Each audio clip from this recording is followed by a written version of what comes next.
Hello everyone, welcome to the first stream that I've done here, a little working stream as I'd like to call it, where we kind of dig a little deeper than I can in the normal allotted time for a YouTube video, at least of my caliber.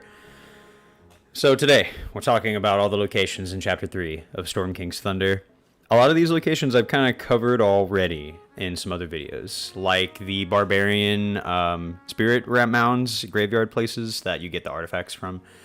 Those are all covered in the Chapter 4 video, for example. And like all the dungeons, they're technically locations on this map, so they'll be in this list at some point, and I've covered all of those in full-length videos. And then some of the smaller areas like pathways and forests we may not spend as much time on, but we're going to just dive right in. So I've got the official module for Roll20 here. It's got all the locations organized, so we're just going to kind of read through here. I'll try to remember to look over at the chat every time we move locations. Welcome. Nice. All right, so first on the list, Amphail. So I think that's might be how you say it. So it lies north of Waterdeep on the Long Road here. So this is pretty common place that players will travel through. In fact, it's so common that this location has a module on Dungeon Master's Guild. I actually haven't run this module before, but I have heard it's not bad. You know, it's a part of the bundle, so I'm pretty sure I have it, but I've never actually read through it before. So if we take a look at the notes for the location, it talks about the stone statue of the War Stallion. That's the one that's in this little artwork here. And it has an encounter where some hill giants show up, and that seems appropriate since the hill giants aren't too far from Grudhog here. I remember when my characters went through this town, I just kind of like to highlight the noble families and stuff, because those are probably the biggest connections that I remember drawing from this location. So specifically the Roaring Horn family. I know that in Chapter 2, for example, you get a quest in Bryn Shander that brings you in contact with a member of the Roaring Horn family. I believe it's in Bryn Shander. Might be Sirak's quest. Yeah, that's correct.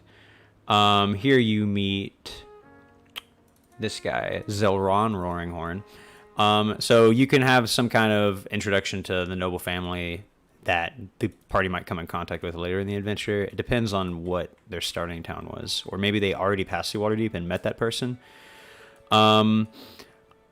This is just another smaller town kind of on the pathway that the party might take on the long road on their way to the Dessarin Valley or from the Dessarin Valley. I would use this as an opportunity to introduce the Hill Giants if you haven't already.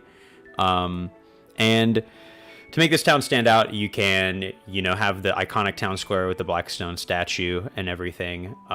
It appears that it's a common place for people in the town to gather, especially children. So having a more role-playing encounter to kind of introduce your characters to the world. And if you want to keep it on brand, you can have the children be personally affected by the giant attacks. Perhaps these hill giants, they've come by the town once or twice before. Oh, hey, Colton. No lumberage here today. Anauroch.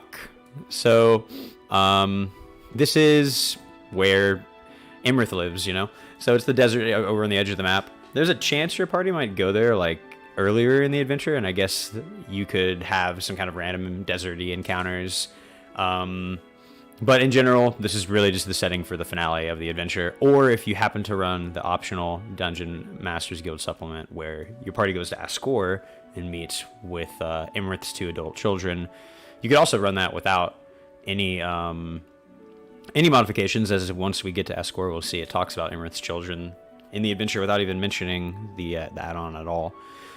But yeah, mostly not really anything to add. You could have some kind of crazy encounter with Netherese ruins if you wanted to get some more Forgotten Realms lore worked into your adventure. But seeing as this is a really long form adventure, you just really want to keep things on brand. So maybe some kind of hints to the blue dragons who make refuge in the northern part of the desert.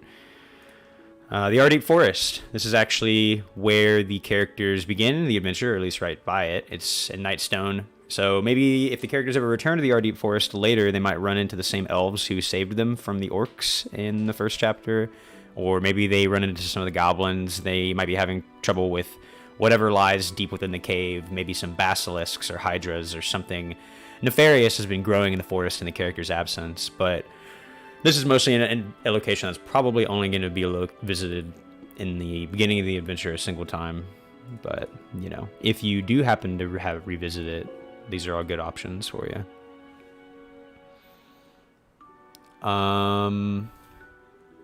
The Arn Forest. So, let's see. This is near Anauroch. Oh, okay. Oh, it's just a little forest over here. It seems like rock gnomes lie here. This is a really brief description. Let's see what it says here on the Forgotten Realms wiki. Yeah, just a hidden settlement of rock gnomes, infested by several bands of kobolds. Seems like it'd be easy to have a little quick quest here where you help out some forest gnomes, fend off kobolds. But again, it's not really on brand. So it's really how deep do you want to delve off course? maybe the party just rests in the Arn Forest and they meet with some rock gnomes who provide them with some context. Maybe they say more about how Imrith's children have been, seen traveling to and from the Anauroch Desert, and they've had to hide in their homes because dragons have been coming to and fro. So that's a good way to keep it on brand if your party's traveling through here. Ascore. So this is what I was just talking about. This is where Imrith's children live. It stands on the edge of the desert of Anauroch. It's an ancient city that's now ruined. The suggested encounter speaks about how both of Imrith's children are frequently play with each other in the sky, playfully jousting, breathing lightning as they zoom around. So that's a really easy encounter. In fact, it's exactly how the encounter gets set up in the optional adventure. Oh, Colton, there's no Shire here either. We're not in Middle Earth anymore. We're in the Savage Frontier, as they call it. But anyway, so the two adult dragons, they just defend their lairs, and it looks like that they also have some gargoyles as well, which is kind of be a hint to their lineage. Imrith could have even mentioned to her children that she's kind of having a spat with some adventurers, but I doubt it. Dragons are so proud, and she seems to not be too interested in her children's affairs. They probably know nothing about, Imrith's current goals and the party at all. I think that the hint is that they're blue dragons and that they also have gargoyles. But I really, really would recommend using this location to run the optional mini adventure on the Dungeon Masters Guild, the Flying Misfortune. I'm sure you've all heard of it, but if you haven't by any chance, definitely check it out. You end up going to this location, and it has a lot more info than I could provide in a brief summary, even maps and stuff. Yeah, welcome to the stream. I'm just providing a little more context on some locations, hoping to answer some questions. Feel free to stick around, and I hope I help out a little bit.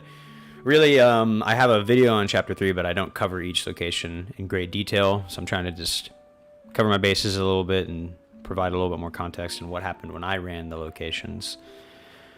All right, we're almost done with the A's, but thanks, Sonic Bear, for joining. Arlsbarg, so this is one of the locations here by the Ice Peak. Seems to be named after Auril, the Frost Maiden. It says to see the Ice Peak section, so we'll talk about it later. All the A locations are done. Very nice. And it's only been 13 minutes. We're doing great. All right. The Bargewright Inn. So this is a location in the Dessarin Valley. It has a kind of interesting little plot point where there's like a vampire living there. I just remember not being interested in running the little vampire plot because it doesn't really seem on theme with the adventure. It just seems like a big distraction. But that's just kind of how I ran Chapter 3. I just tried to keep things simple. Whenever my party passed through the Bargewright Inn, they mostly just stayed there as a resting point on their way to Grudhog. Yes, definitely check out the Dungeon Masters Guild, and it has a lot of really good stuff for Storm King Center. The complete Dungeon Masters bundle here has like all of this stuff. Kraken's Gamble, Flying Misfortune are the best, but if you need more Chapter 2 stuff, these are pretty good. You can just buy the whole thing. It's not that much. It's only like $12. It's pretty cool. Anyway, so there's a vampire living here, but I think the more interesting plotline is the Gentarm influence. So if you haven't introduced the Gentarm to your party yet, like if you didn't do the intro in Chapter 1, so they didn't see the Gentarm in Nightstone, for example, then you can kind of do that. Perhaps that, because the big connection with the Gentarm in this campaign is that they have connections with the Frost Giants and with the Fire Giants. They're trying, different groups and members of the Gentarm have made deals with Fire Giants and Frost Giants. They seem to be interested in gaining power and just getting an edge in the entire situation that's developing. There's a couple of locations where the Fire Giants and the Gentarm meet. This isn't one of them. And the only reference to the Frost Giants is when you go to Svarborg, and of course you meet the Gentarm wizard who's working with the Frost Giant there. So perhaps you could have some kind of reference to that here. I also think that... no, I can't recall, but I believe there is a quest that connects you with the Gentarm in Goldenfields. Let's take a look at that real quick. It's Chevalis's quest. Yeah. He does take you to the Bargewright Inn. Look at that. I thought so. So if you end up, my party ended up not running this quest when the one that went to Golden Fields. So I didn't really see how this really ended up. I do know that this can take you to Daggerford, and there's a whole mess of encounters in Daggerford. Honestly, it just seems like a big way to get like off course really quickly. But if you somehow relate it back to the adventure, such with the Gentarm getting involved with the giants in a nefarious way, and the players either thwarting that or perhaps convincing the Gentarm that the giants are bad and then getting them to be their primary benefactor, the primary benefactor in the rest of the adventure, that could be kind of a way you kind of bridge this location a little bit more in theme. All right, so let's move on from that. Beliard, it's market route in the Dessarin Valley as well. Looks like it's right next to well, not right next to, pretty close to the Bargewright Inn. So yeah, this seems like a great hill giant place. It's right next to Gredhog. A big theme of these towns near Gredhog is they need to basically be picked clean. That's hill giants have been attacking these farms for the past few months, and they're almost empty and like really on the brink of being in trouble. That's why the hill giants are attacking locations as far as Golden Fields at this point, you know? All of these towns that are really close to it need to pretty much be already picked clean, or at least have a lot of signs of attacks. Great way to kind of show the players are on the right course towards the hill giants, and again, show off the effects the giants have had. This is one of the locations that the players go to in Chapter 4. It's covered in my Chapter 4 video. We'll move on. The Black Road. I believe this is over here. No, it's over by Anauroch.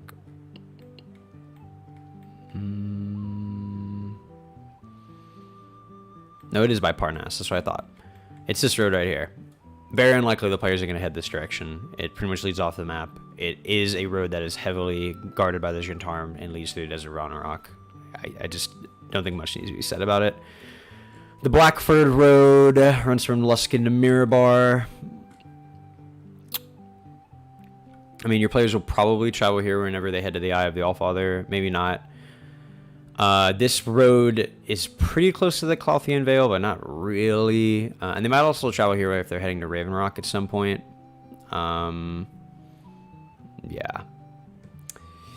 Look like there's some funny nicknames for the road. You could have some interesting travelers who refer to the road in strange ways they meet in the inns across the way.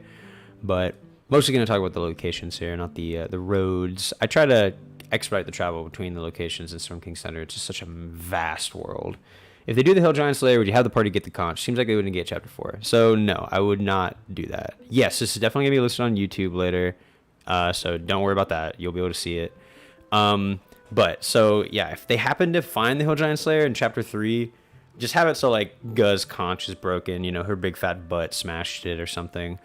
You definitely don't want to skip Chapter 4, because that is where, if they don't do the rest of Chapter 3, they never meet Harshnag, and then they never go to the Eye of the Allfather, and they have no chance to find out Imrith's identity. So you definitely want to make sure that they end up going to the Eye of the Allfather in Chapter 4. There's other ways the party can find out about Iron Slag, but the difficulty of the Fire Giants should be a deterrent enough. Honestly, the Hill Giant Lair is no joke either. There's a lot of Hill Giants, and like if your party just tries a full frontal assault, there's a chance it's going to go very poorly, but somehow they come on top. Yeah. I plan on having my party do the Hill Giants along with the other Giants, but having yeah, big fat butt smash conch. Yeah, that's correct. Yeah, pretty much. That's an easy way to do it. A lot of people do that. It's kind of a funny trope as well. I mean, it does say the conch is in her big, you know, like wagon that she's broken and she's sitting in. It's funny. All right, Blackford Road. This is the one we just talked about, right? It does like lead to Ravenrock, so the stands of broken bridges, statues, rearing horses on each end. I mean, this is all good flavor, you know? Like, definitely try to include this if they travel on the road. But it's all here for you, you know? Brinchander. So this is a location you can go to in Chapter 2, heavily covered in my Chapter 2 video and in the book. So not really going to talk much about it right now. That is all the bees. We're doing great. Okay, just another road. Gonna move on. Calling Horns. So this is like a little inn outpost right outside Nornan's hold from Yartar to Everlund. It has a cool little encounter where the party fights a troll. It's kind of a neat encounter. A fire giant's encountered too, so it seems like kind of a good way to introduce the fire giants if you didn't have them do Tribor, and you can see them find about their quest to the Vinidad. So definitely a cool encounter to run. I don't really have a lot of extra notes for this, but this is a good encounter to do if you do it. Definitely try and make sure the party like stays there for a night so they can at least run the encounter. And also the Zor family is like an interesting family. They have connections in Everlund. It mentions it here, but I'm pretty sure that the party meets another member of the Zor family in Everlund if they do the quest with the Harpers. Either the other innkeeper who gives them the magical shot that teleports them, or the mage. I'm pretty sure that is a family. Oh, it's a noble family, it would appear. I believe that noble family is sympathetic to the Harpers. But anyway, this is a good location. I've ran this location before, and I love the troll encounter. It's just a classic encounter. If you have new players and you're trying to introduce them to all the different kinds of monsters, throwing a troll at your party is always fun. Carnath Roadhouse on the high road between Waterdeep. I don't know if I've actually ran this encounter before. Let's take a look. It's right outside the Mirror of Dead Men. I know that you can get like a lead that brings you here where you can find a chest. Oh yeah, right. I remember this location is in Horde of the Dragon Queen. I would pretty much just have this be like a big fortress that is very well defended and hesitant to adventurers coming inside. So it would probably just be a big fort along the road, and the party would have to either bribe the people to let them inside to rest there, or they'd have to like really make a good case to let them get inside to rest there. And you can tease the Horde of the Dragon Queen adventure if you're interested in running it, or if you already ran it, then you can have references to it. That's pretty much all I would use with this location for. Citadel Adbar. So this is a cool location. It's up near Ironslag. It's one of the locations that you can get a lead to Ironslag early. So like I was just talking about. Also, there's a crazy encounter here where 7 Yakfolk warriors try to assassinate the king. And there's also a typo here where it says 7 Yakfolk warriors go into the throne, and they use their Wind Ghost to possess 6 Knights of the Mithral Shield. So I'm sorry, wait, are there 7 Yakfolks or are there 6? So is there one that's not possessing somebody? It's just not very clear. I would just have 6. 7 is a lot. And if you read how their possession works, it means that whenever the person they're possessing drops to 0 hit points, the Yakfolk comes out and they have full health still. So it's like they have to fight 6 knights, and then they have to also fight 6 Yakfolk after they fight the 6 knights in the same encounter. It is a very long encounter. It's a good encounter. It's pretty tough. But honestly, I wouldn't recommend running it if your party's not higher level. I definitely wouldn't run this one in Chapter 3 because they might all get killed by the Yakfolks. And they get a lead that brings them to Ironslag, and they learn that the Yakfolk are bad, which kind of ruins a cool surprise later if they end up going to Ironslag, where you kind of trick the party into coming to the Yakfolk village. So you can just kind of skip this encounter, or if you're not really interested in any of those things, then just run it as written. I have ran it as written before, and it is fun. So one party did know the Yakfolk were bad, and they still kind of fell for the trap. They just knew they were bad. They still ate the food. The reason the party eats the food in that encounter is because the chief also eats the food. So then the party thinks they can eat the food. Yeah, maybe one shows up later. I don't know. It just doesn't specifically say anything about it. So I just feel like I've always kind of chalked it up to a typo. But anyway,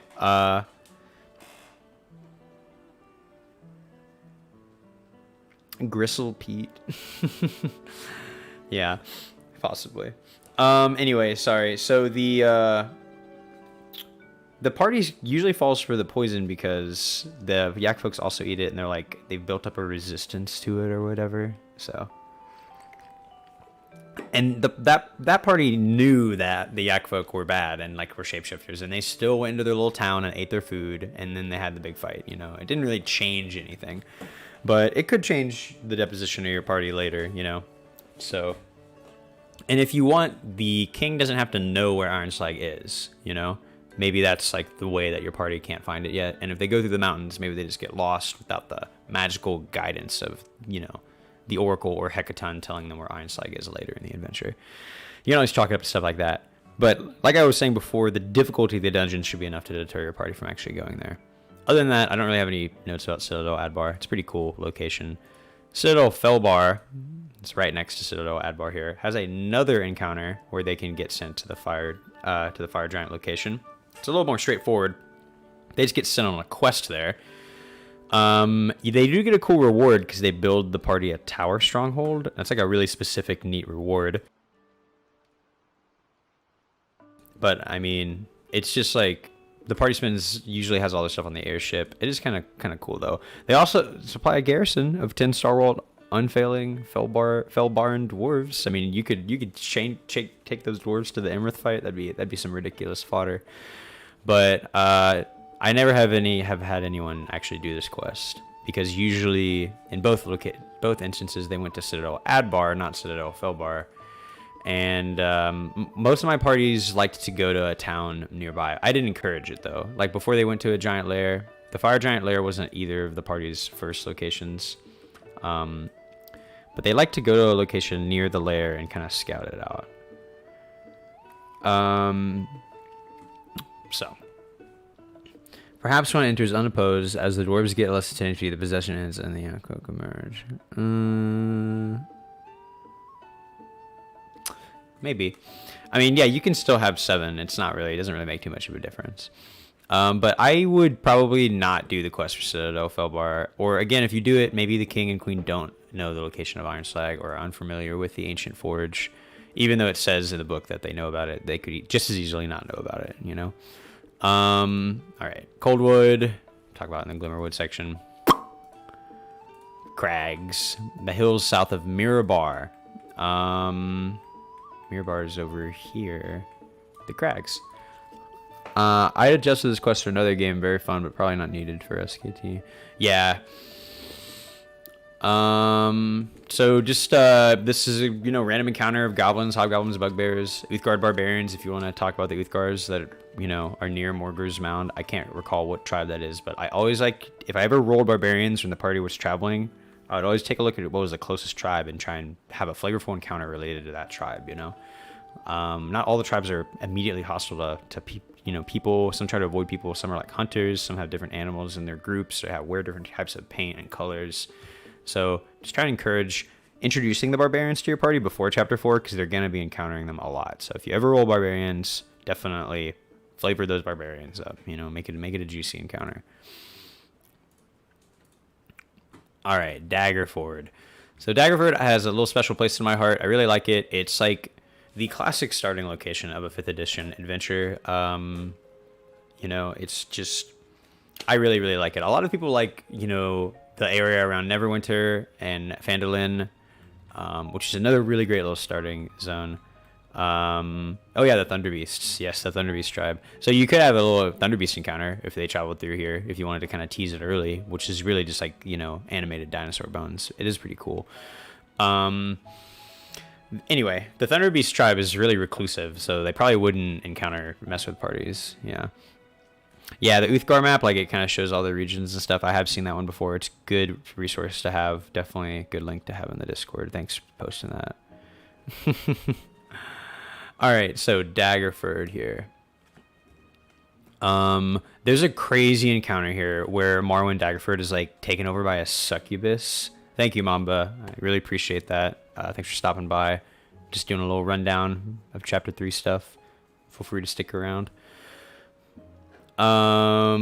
So the Daggerford, I don't know if I would run this encounter. I even had a party member who was from Daggerford and whose aunt was literally Morrowind Daggerford because he wanted to do this Fresh Prince of Bel-Air story. It was really ridiculous. He was from West Waterdeep, born and raised. He wrote a whole rhyme out. It was really funny.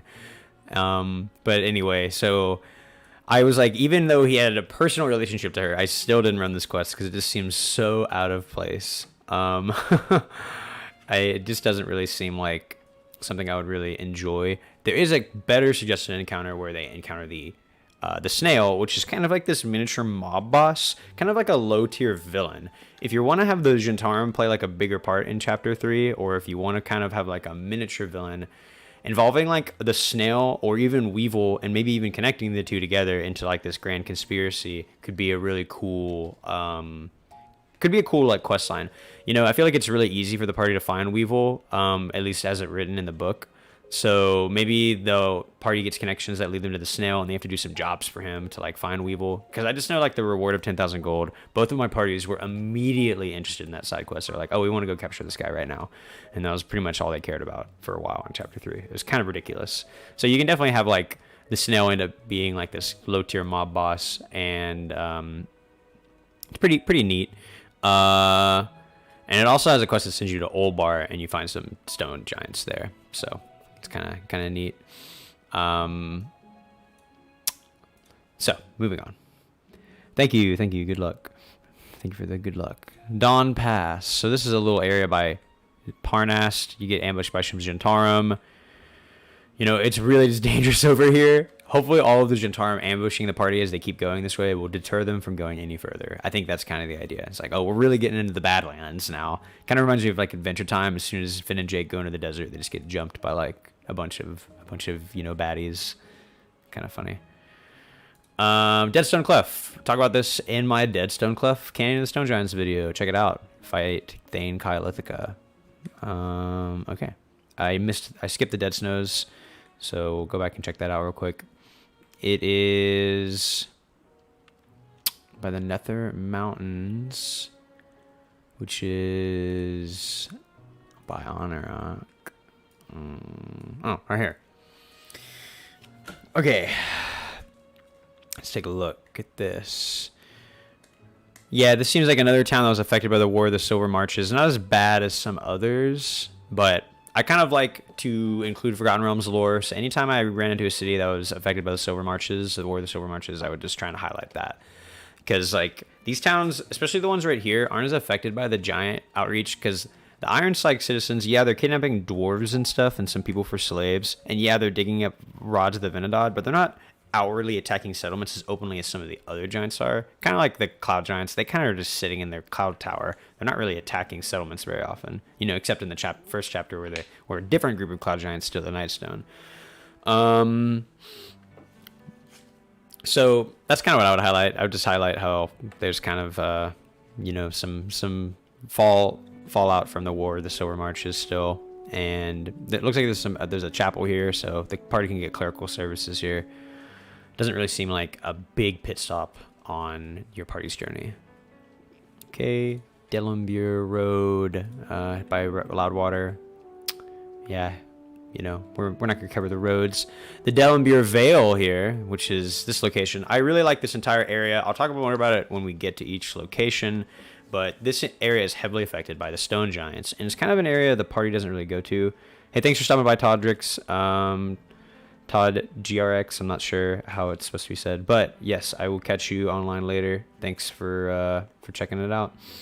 Anyway, so this Vale here, we'll talk about it more later, but it's where all the stone giants kind of hang out and stuff. All these towns are kind of affected by the stone giants, and I really like seeing that. But it's uncommon the party will come here. Even when they get the teleportation to Loudwater, they have really no reason to come here early, so party won't see it unless they're seeking the stone giants out. It's kind of a miss, in my opinion. All right, the Dessarin Hills. I mean, this is just some hills south of Yartar. I can't imagine your party traveling through the wilderness here, but if they did, then there's a lot of Uthgardt barbarians and, you know, ruins and such. I can't imagine it's very inhabitable. Good place to run the old tower encounter if you haven't run it already. Yeah, another road. The valley. This is a great location. You know, it's where Tribal is probably my favorite town for chapter 2. Another Sea Glimmerwood section. We have finished the D's, everyone. Doing great. Everlund. It even gives you a map of Everlund. What other city does it give you a map for? It's crazy. Everlund is a great city, but let's talk about big cities in Storm King's Thunder for a second. Big cities are like a big time sink. They're almost a trap for your party. Your party can get stuck in a big city, and it can really be a whole session destroyer. It depends on what your party wants and what you want too, though. Going to these cities is necessary to complete the major adventure, but the bulk of Storm King's Thunder takes place in the wilderness, so you don't want to have these places be highlighted too much. It's a cool location. This is the Harper Center of the campaign, and there's also a pretty decent group of Zhentarim here, I would imagine, that spy on the Harpers as well. Yeah, and you can get the recommendation from Tom Lanzor to get into the kind of meet with the Harpers and stuff, get marks of prestige and whatnot, which is kind of neat. Yeah, I think that the Dessarin Hills is a good place for the old tower as well. I like the idea of the Harpers being the key factions from King's Thunder. All right, thanks for coming by, Sonic Bear. Yeah, definitely don't want to spoil the adventure for your fiance. So enjoy your evening.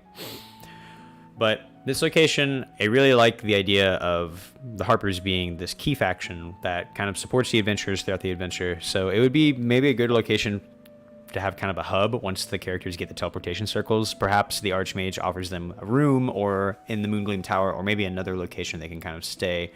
You can kind of have the party form a relationship with Drawl, the innkeeper, or other members of the Harpers. It's a cool location, but as with most cities in this adventure, you don't want to have them become big set pieces, because you really want the party to keep going and traveling along, completing their quests, and eventually meeting Harshnag and traveling to the Eye of the Allfather. Alright, Evermore Way. Another road, which is like right here, actually. And then the Evermoors. The Evermoors is a big old swamp. Your party probably won't go here unless they're trying to get to Flint Rock or another location around here, maybe Shining White if they're traveling through here. But they will have to go through the Evermoors if they're planning on getting to Countess Sensari's castle, which floats above the Evermoors in the mists. It's basically just a big dank swamp. So if you have a cool frog or snake encounter you want to do, Evermoors is the place to do it for sure. The Eye of the Allfather. I cover this heavily in my Eye of the Allfather video. It's probably the coolest dungeon in the entire adventure, honestly. It's the classic 5-room dungeon. It's just really well constructed and tight, and it has a lot of lore, and I love the Eye of the Allfather. Great dungeon. We have finished locations A through F. Oh, wait, no. That was just the E's. We got the F's still. All right, we're almost done with locations A through F. All right, the Fallen Lands. Not really sure where this is referencing, but appears to be somewhere on this map. The Fallen Lands. Something I did not use. Probably in one of the tighter, stranger corners. All right, I'm gonna do one more sweep, and then we're moving on.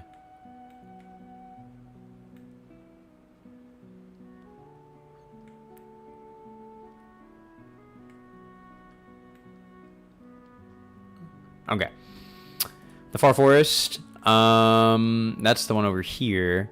I cannot see a party traveling in this area. Never in the running this adventure I've had a party travel anywhere in this large vicinity, north of Deadstone Cleft and south of Ascore. Never traveled. The closest anywhere anyone ever gets to this area is going to the Grandfather Tree or going to the Shadowtop Cathedral or Stone Stand. No one ever goes deeper into the High Forest, so I just can't see this location being visited. Let's see what it has to say, though. It says there's some Dryads, Satyrs, Territorial Centaurs, Owlbears. Seems about right. Fireshear. This is a great location. I like the NPC here a lot. Deshara, she's like a Griffin tamer who used to be a member of the Waterdeep's Griffin Cavalry. She's probably one of my favorite NPCs in this entire adventure. In both adventures I've ran, I've had her join up with the parties and kind of let them use the Griffins, and it's a great encounter to introduce the Frost Giants, because while the Deshara is training the party to ride the Griffins, the Frost Giants show up and attack the city, and all of the townsfolk flee into the mines, and then they get trapped inside by the frost giants if the party doesn't intervene. Really, really cool little location. Pretty much just needs to be run and written. My only note is that I think Deshara is a really cool NPC, and I suggest her offering the party services for free after they save the town, and her joining the party to help them out in their quests and to take care of the griffins and stuff. She's also a member of the Emerald Enclave, so there's that connection. Okay, Flint Rock. It's another barbarian mound, so nope. The Forgotten Forest. Ooh, spooky. Forgotten Forest. Fake creatures. There's an immortal druid named Fezelton.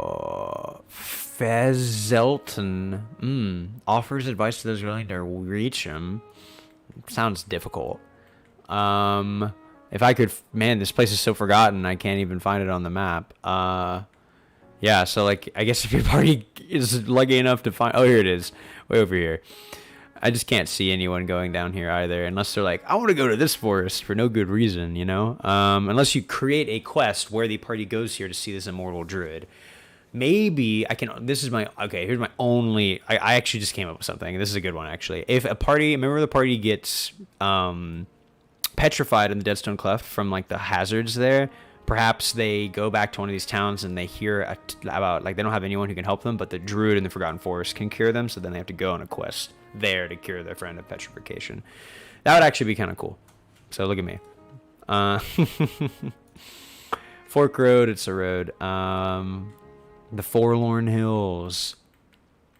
I mean, let's take a look at the road. I don't mean to skip all the roads. I mean, yeah, it's nothing interesting. Okay. The Forlorn Hills.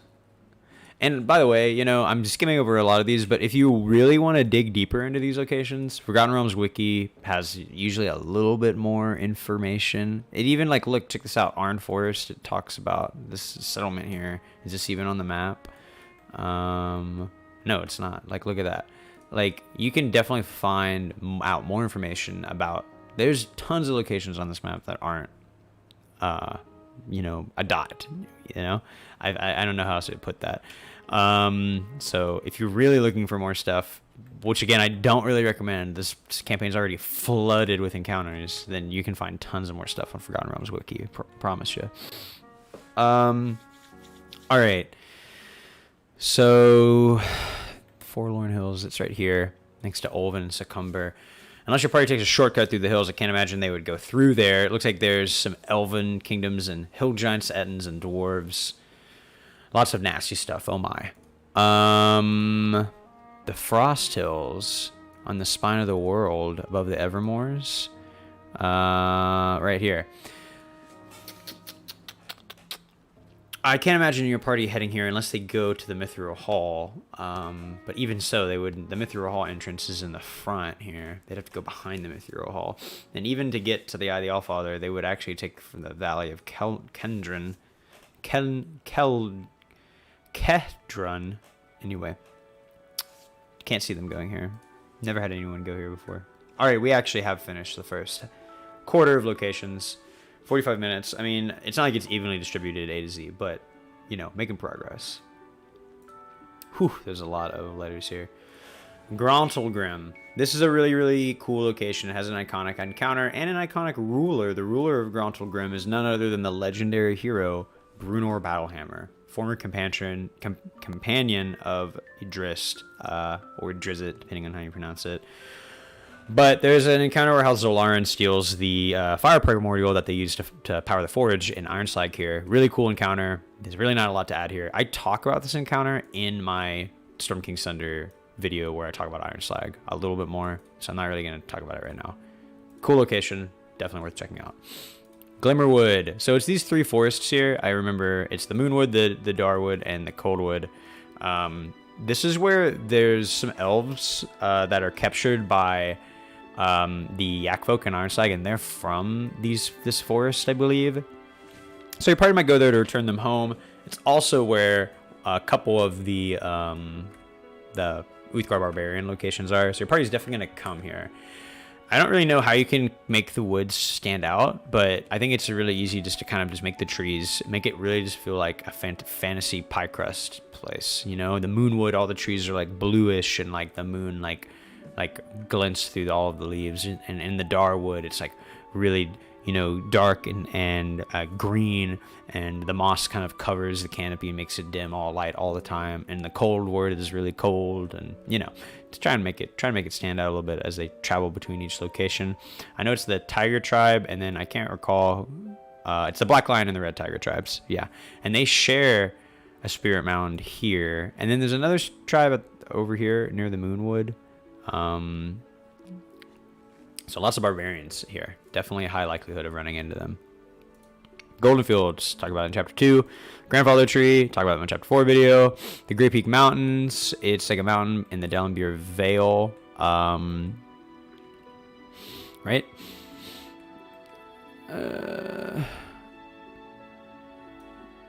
Delimbyr's Vale is down here. Right here. Yeah, the Great Peak Mountains. This is where Deadstone Cleft is. The party's definitely going to travel through the Great Peak Mountain area, but I feel like that area is much more highlighted in my Deadstone Cleft video, and just in general by reading the locations here. When I dive into these little towns, I'll talk more about this entire area. But basically, your party is going to traverse their way through this vale. Also, the rock that guards Deadstone Cleft hunts in this vale, so very possible for a random encounter if your party happens to go there randomly. Harshnag, I like involving Harshnag with whoever the giant type your party first encountered was. So like if you ran Brinchander, then Harshnag is involved somehow with the Frost Giants. If you ran Tribor, then the Fire Giants. And if you ran Golden Fields, then he's involved with the Hill Giants. I just feel like the party forms an antagonistic relationship with the first giants they fight. Thank you for joining, Bald Sasquatch. Thank you. I'm glad you got to join as well. But yeah, and tying him to Grudhog is an easy way to kind of introduce him if you're planning on running that during Chapter 3 anyway. A lot of people just run Grudhog early, especially because there's so many connections that lead you there, with the old tower specifically. All right, the Grayvale. Right here. Oh yeah, I remember this encounter. There's a young brass dragon that offers to lead the party to the Deadstone Cleft. I think I kind of forgot about this encounter when I made my video, but if you're gonna run this, because like I feel like this is just too much of a gimme. I mean, yeah, your party has to give her a bunch of money.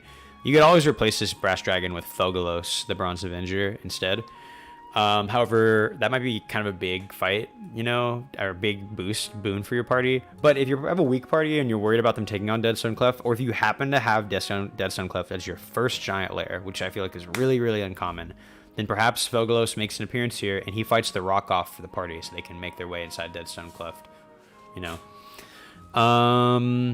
Okay. Grayvale Run. It's just a road here. It does have a suggested encounter about some stone giants. I talk a lot about these stone giant encounters that you go through in my stone giant video. I really like the idea of the stone giants really just wrecking these villages around here. So running into the stone giants a lot down here should be a clue. They should be able to follow their trail of destruction all the way back to Deadstone Cleft, you know. Grey Worm Cavern, go here in, you know, Chapter 4. It's one of the locations for the barbarians. Griffons Nest, this is another location that's related to the barbarians, but not necessarily a barbarian mound. It's kind of a barbarian town where they try to like lure the party in there, and then they have to fight like hundreds of barbarians. I remember someone asking me about this the other day in the Discord, but this is a cool encounter that you could like turn into like a Avatar: The Last Airbender situation where the party like they get captured by a bunch of guys and like tied up in a tent, and they have to like break out, you know, and get their stuff. More like a escape scenario than like an actual encounter where they actually have to fight 300 people, because that seems really, really outrageous. Grudhog, talk about it in my Lair of the Hill Giants video. Gundarlun. It's a place in the Trackless Sea, an island nation. Well, I remember my party visited here because they needed to get some rest when they came out to the Trackless Sea. And I remember they kind of just hung out here and they swapped stories with these barbarians. But I don't really have anything noteworthy about this location. Try to keep things brief if your party happens to go there.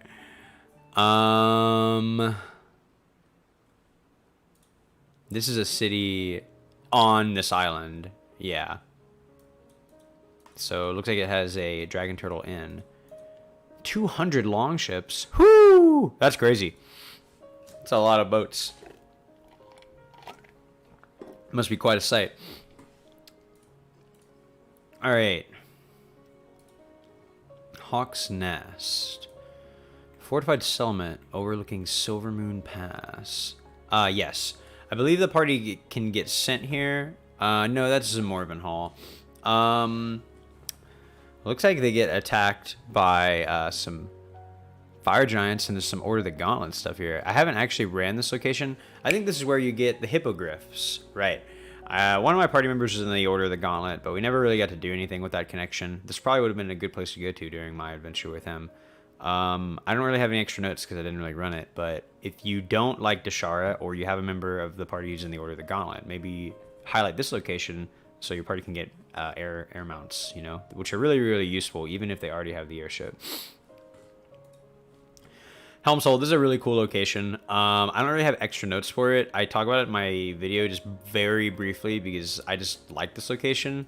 I didn't get to run it in both of my adventures, but it's another Order of the Gauntlet location, actually, believe it or not, where they have like this extremist group called the Order of the Gilded Eye. But it's super unrelated to the adventure. I mean, you do eventually catch up with some frost giants during the quest, but it doesn't really feel super related to the actual quest. Let's read what else this has to say.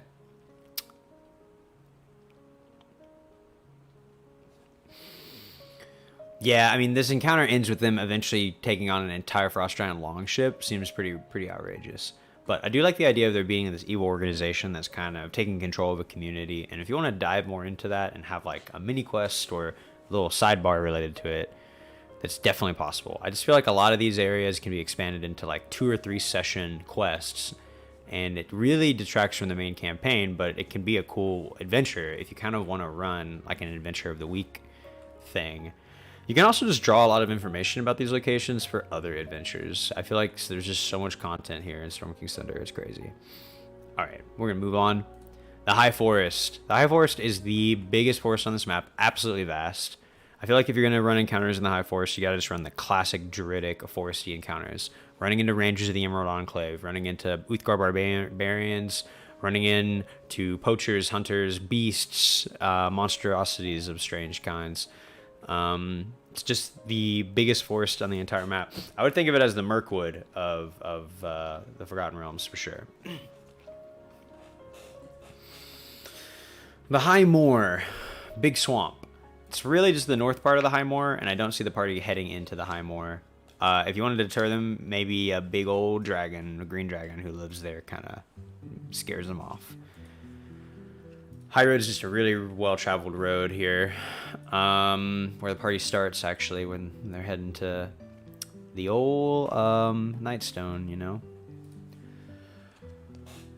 Hundlestone is an area that along the Tin Trail that the party might pass through if they ran Bryn Shander. It has a couple quests related to, or just one quest really related to one of the. Actually, I think it does have 2 quests because you pass through here, and I think you do something for Beldora, and you do something for the dwarf captain. But it's really just another little rest stop along the way. It's like a little mining town, you know. Hasn't really been affected by the frost giants. The Ice Peak.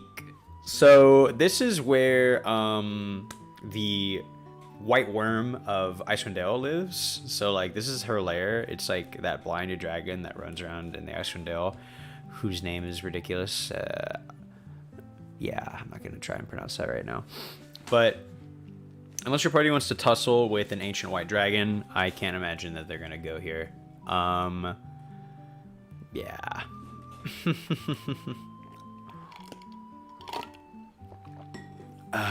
Excuse me. There are some people who live here if your party needs to rest on their journey to Svartborg, but I imagine they're going to want to stay on their vessel and not mess with the locals.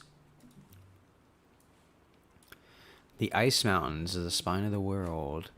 Really dangerous area. I can't imagine that Ice Mountains and Ice Spires. Yeah, I just can't imagine your party traveling along in the spine of the world too much, unless you're going to the Eye of the Allfather.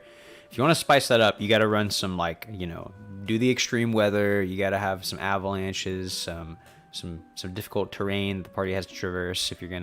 When you're doing the journey to the Eye of the Allfather specifically, I'll talk a little bit more about that in my Eye of the Allfather video. All right, the Iceshield Lands. It's where the Dessarin Valley meets the High Forest. Oh, right here. It's just like little orcs live here. Oh, it's the Iceshield tribe, of course. Yeah, I mean, I can't imagine your party wants to go mess with some orcs, you know. The White Worm. Yeah, it's a good name for her. She's got a hard name. I really like how she has like that old wizard strapped to her back. She's a funny dragon.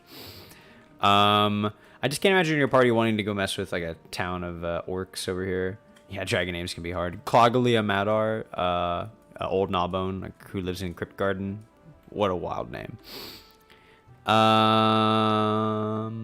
Icewind Dale. So, man, what a location. They actually give you so much for the Icewind Dale, because they give you a whole encounter table and everything. But I guess that is because you get a quest in Bryn Shander to explore the Icewind Dale, so they got to give you something. I like all of this. I will say this. When I ran the Yeti, it almost TPK'd my entire party, and it's not even a joke. I don't know. It's just kind of funny. Yeah, it's a hard name. And this encounter table includes her right here. Better known to the North folk as Ice Claws. I've never really heard that nickname, but it's a funny nickname. She's kind of scary, but she's also like blind and old, and she doesn't really, you know, she's not spoiling for a fight. She really just wants people to praise her, and she wants attention, you know. She wants people not to forget about her. The Iron Road. So your party will travel along the Iron Road at some point if they head over to, I thought it was by Mirabar, but I guess it's over by the Forlorn Hills.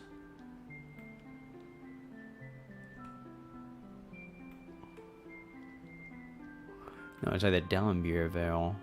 Ah, it's right over here. Yeah, Iron Trail.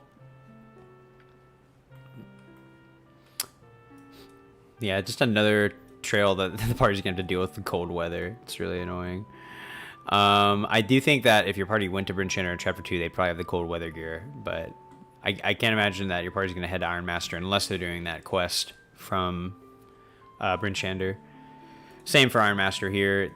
Non-dwarves aren't even allowed inside the walls, so your party only ever goes to the edge of the wall and like finishes the quest and then leaves. So Iron Slag. Talk a lot more about this in my Forge of the Fire Giants video. Imrith's Lair. My Doom in the Desert video was released today. Please check it out.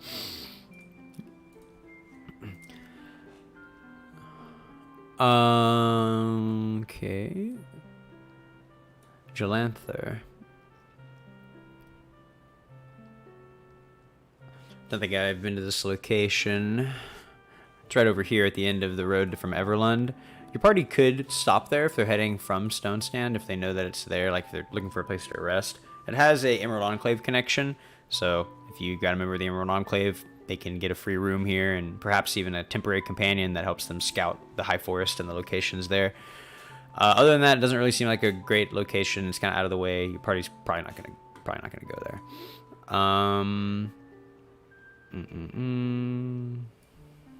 Delimbiyr Road. Dude, yeah, there's no way. This is so far off the beaten path way down here. Parties rarely even go to Succumber because they can teleport to Loudwater and they get the airship. But looks like there's a tavern that serves robust dwarven ale. And that'd probably be the only noteworthy thing about this little village. Looks like it's just out of reach to be attacked by the stone giants and the field giants. Just not really related to the adventure. Dundar's Pass. It's by Calling Horns. Right here. I think the closest thing that, I mean, you could have some orcs from the Iceshield, you know, raid the party if they're traveling along this road. Starting on the streams back, video's been invaluable. Thanks for your hard work. Thank you very much, David. I really appreciate that. I really like Storm King's Thunder. It's a really great adventure, and a lot of people have asked me to provide more context on some locations. So just trying to help everybody out. Done with the J's. So north end of Westwood and the shadow of the Sword Mountains. Hey Alex, your video has been great help. Thank you for everything. Yeah, sure thing. Thanks for coming by, Muffin Guy. I appreciate the support always. I really do. It really makes me. It really keeps me going. Without you guys, I probably wouldn't still be doing this. Let's see. Where is this location? Here it is. A little off the beaten path as well. Looks like there's a cool mysterious dusk circle here. A group of druids who kind of travel there. Could be like a cool local culty vibe. Turns out to not really be a big deal. But I'm going to keep saying this. It doesn't really have anything to do with the main adventure. So. The path to Keldel doesn't really seem like it's going to be well traveled.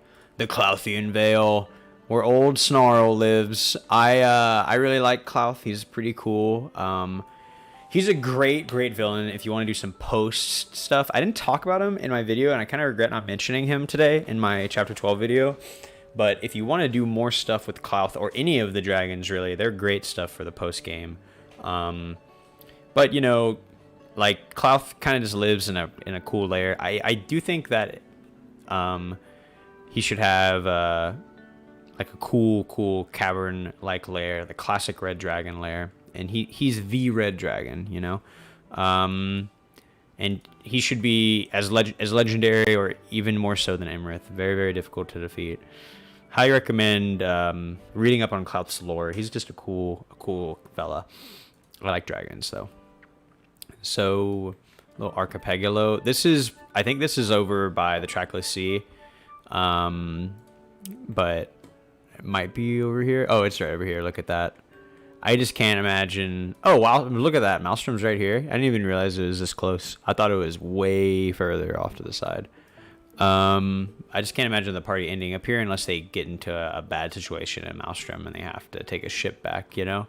That would just be a worst case scenario. But in that case, they could have to deal with griffins, harpies, wyverns, dragons, goblinoids, old wizards haunted by evil wizards, gargoyle, old ruins haunted by evil wizards, gargoyles, and other forsaken creatures. Sounds like not a good time.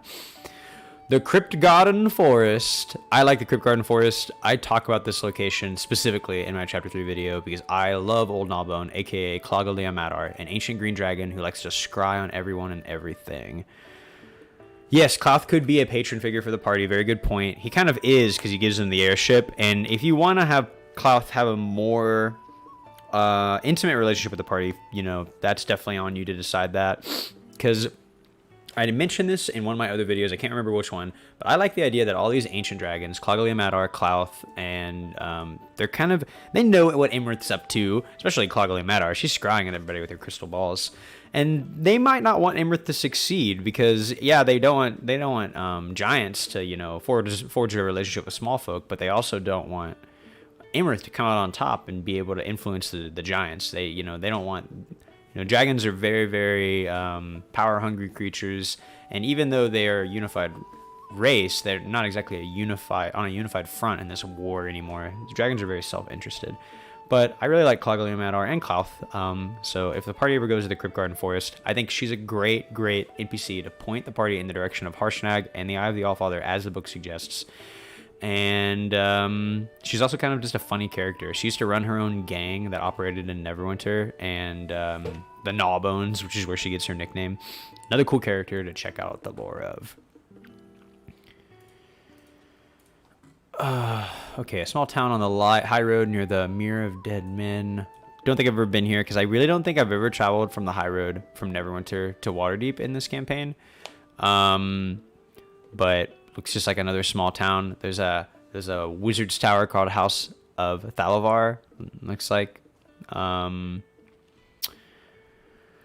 really have much to say about it. You could have the Frost Giants read it if you want to have it related to the story. Fizban's a book about dragons could help expand the dragon part.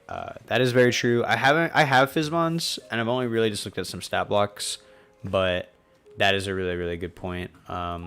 You could definitely look at it. Has a lot more info about all the dragons, the famous Forgotten Realms one in there. The Lizard Marsh.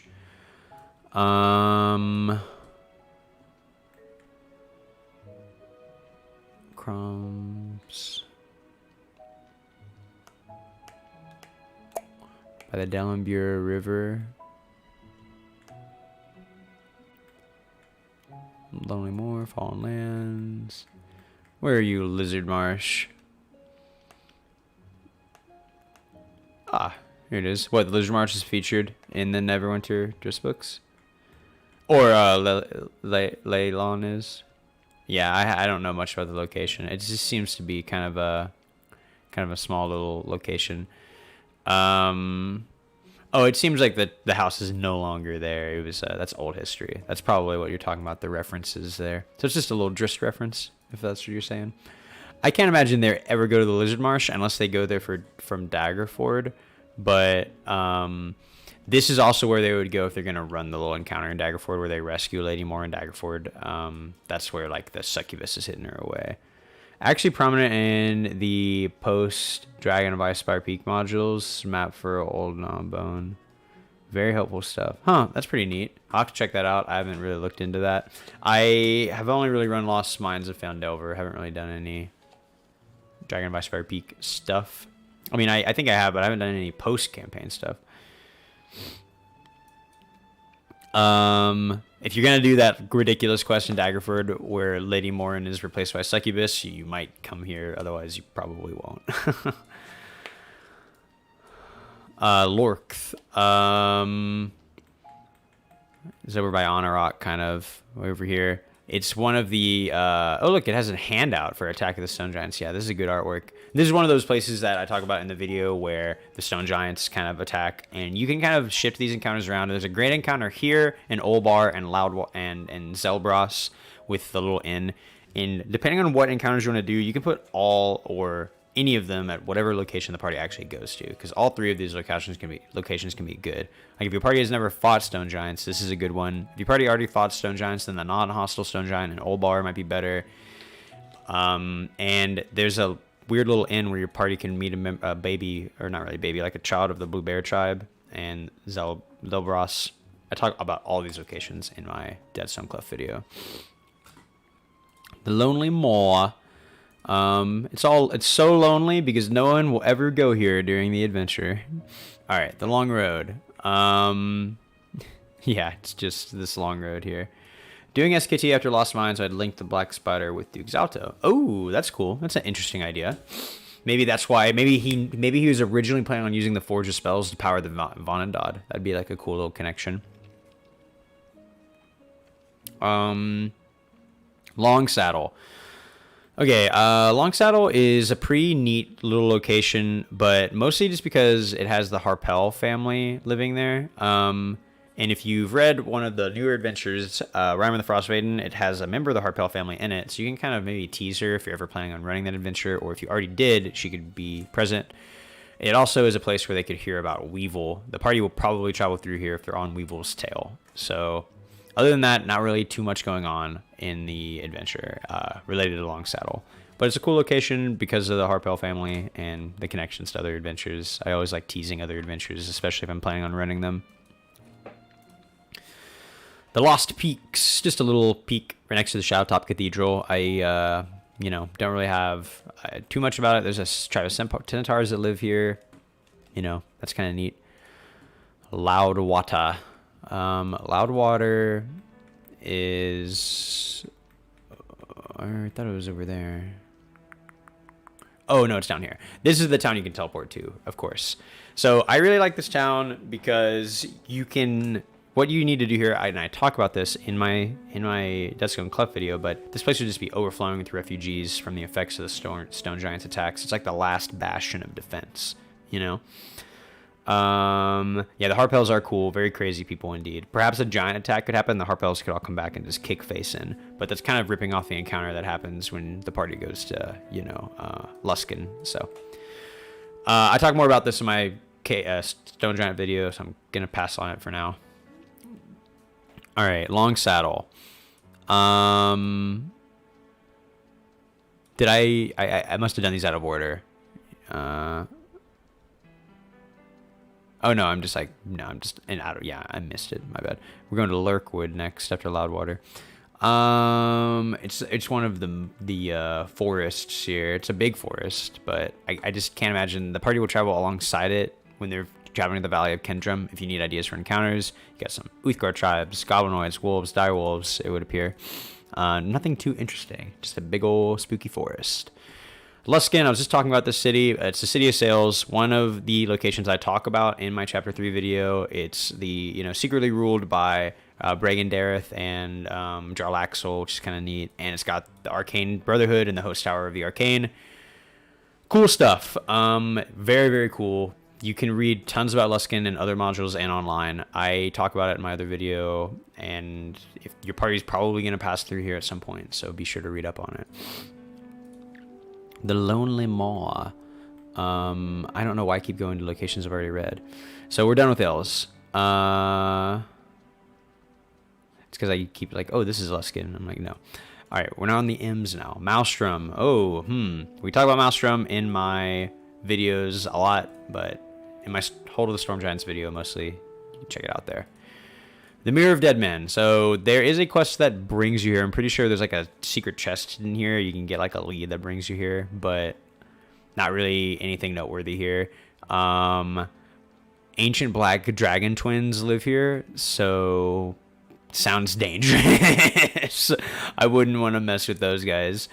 Apparently, a lich caused the sea to be swallowed here, so it sounds like a pretty dangerous place. The Mines of Mirabar. I just can't imagine your party going to the Mines of Mirabar for any reason. Mirabar is already a pretty cool location. Let's just talk about Mirabar instead. So Mirabar is like one of the most prominent cities of dwarves, probably. A large cavern, well lit and well operated. Well defended as well, and excuse me, as it mentions, it's an unassailable fortress.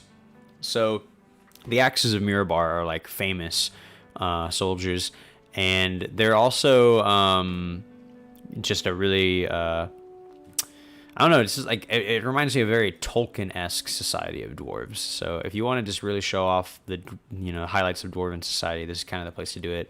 There isn't really a cool encounter here because it's kind of a Lord's Alliance city. But if you're a party of members of the Lord's Alliance, you can kind of highlight Mirabar as of a location. Probably a really good forge and smiths should be here. Also, your party is no doubt going to start off their last leg of the journey to the Eye of the Allfather from Mirabar. So it might be worthwhile to have a little, you know, lore about the town. They do trade with like a particular, like if you go to the Forgotten Realms wiki, I remember reading this about Mirabar. It has I don't know why I don't just copy it, but they have like a interesting like trade quarter. So if your party's trying to offload some money, like, you know, there's a lot of money in Storm King's Thunder. This might be one of the best places to do it, like to buy goods and trade goods and stuff. They trade with special currencies, trade bars of their own manufacture. I remember that now, which is kind of neat. Kind of reminds me of Waterdeep and their dragons, their special gold coins. The Misty Forest near the High Moor. Probably not going to be visited. The Mithral Hall, another legendary dwarven location, which is a member of the Lord's Alliance. Basically, everything I just said about Mirabar kind of applies to the Mithral Hall, except it's even further out of the way. So your party's probably not going to go here. The ruler of this city is the most ridiculous. Dag Nabbit Waybeard. That's just a ridiculous name. Also, If your party maybe is vindictive against the dwarves who mess with them in Chapter 1 when they're on Zephyros' Tower, maybe they'll go to Mithral Hall. I just can't see them really going there. Talked about Moonwood earlier. Talk about that in my Chapter 4 video.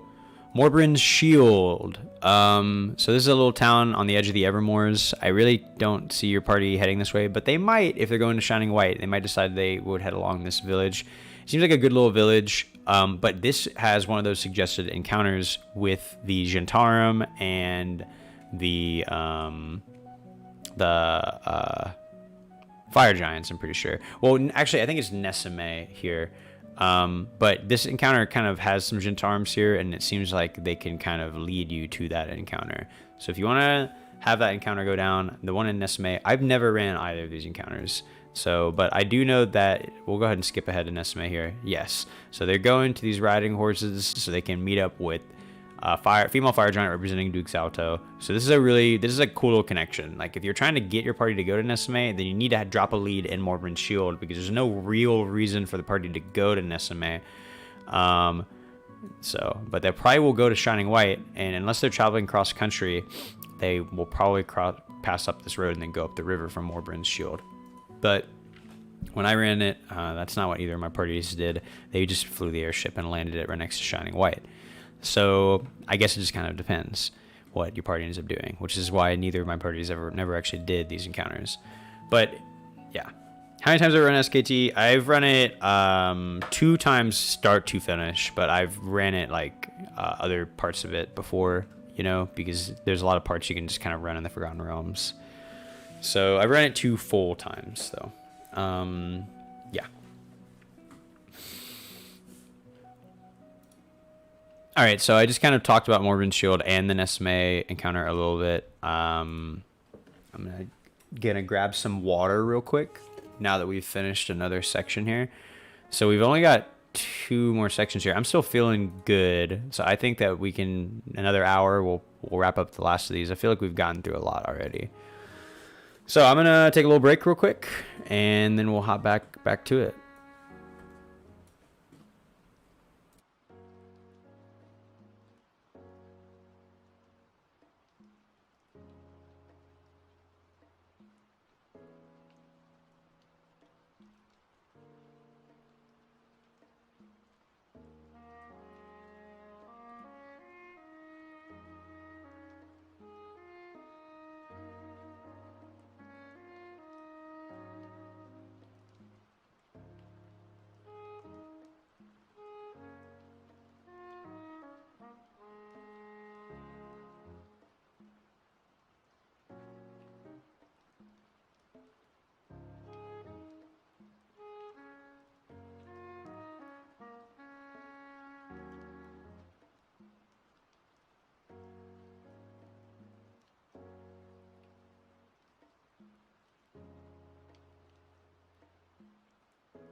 All right, we're back. So for the actual encounter, let's talk about... answer your question. It takes about a year to run with weekly sessions. So, like, really 40, 50 sessions, 3 to 4 hours. Like, it takes a long time. Long campaign. All right, so the actual encounter itself, I didn't even talk about it, but... seems pretty straightforward. You can kind of observe a meeting between them. It proves that they're colluding with each other. You can intervene in battle to find out what the note says and find out a little bit more about their plan, or you can kind of let it go down. Pretty neat.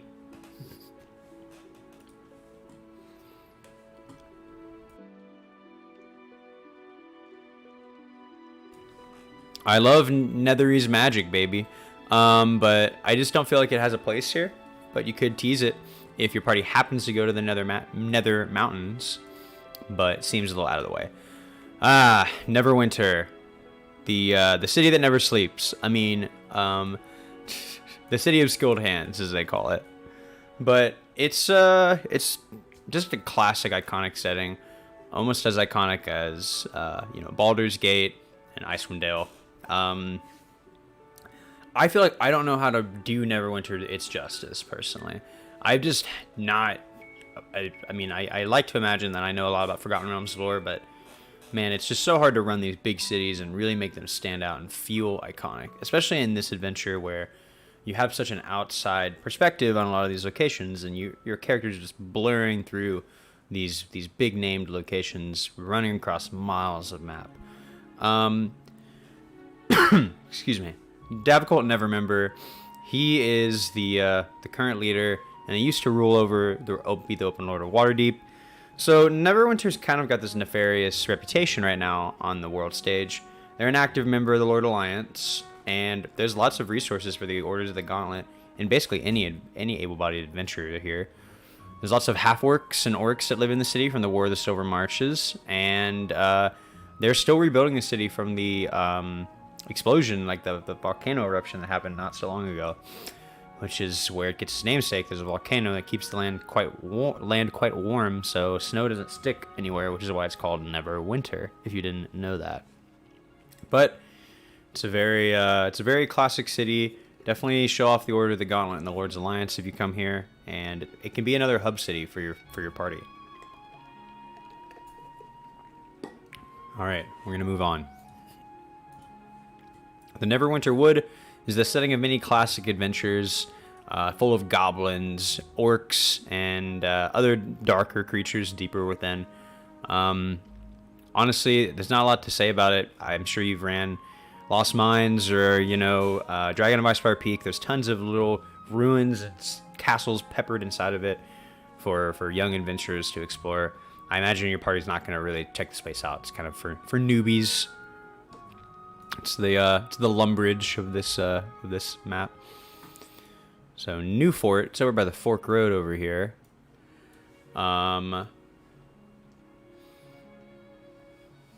Looks like it's just a little town that has a little bit of a Gentarm influence, more of a lot of it, but probably not going to be visited by your party unless they have members who are in the Gentarm. Perhaps if they're chasing the Gentarm down, trying to find more leads about Iron Slag, they end up coming here and having to fight off like some Gentarm mini-bosses or something, Nightstone, where the adventure starts. I talk a lot about it in my Chapter 1 video. Nornar's Hold. This is an interesting location. I highlight it in my Chapter 3 video as being a notable location, mostly because it has this little quest. Unrelated to the plot, ultimately, but still kind of cool, where they kind of get to fight the Hunt Lords, which is kind of like this local myth or local legend, local to the High Forest and Nornar's Hold specifically. Ultimately, it's unrelated to the adventure, and it's kind of hard to make it related to the adventure. There is a cool little side quest where some two brothers want to hunt a hill giant, and one ends up killing the other one. I actually can't remember if that happens at this location or I thought it was.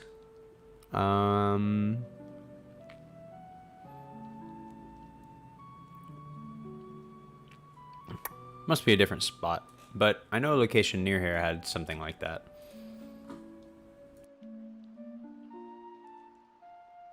Might be Calling Horns or Ulston's Hold. We'll get there in a second. But I do like the quest. Your party also might get sent here from North Tezzarin's quest. I remember that. And that can kind of force them to come here. So they might end up having to do the quest with the whites anyway. Yeah, making it a little more difficult.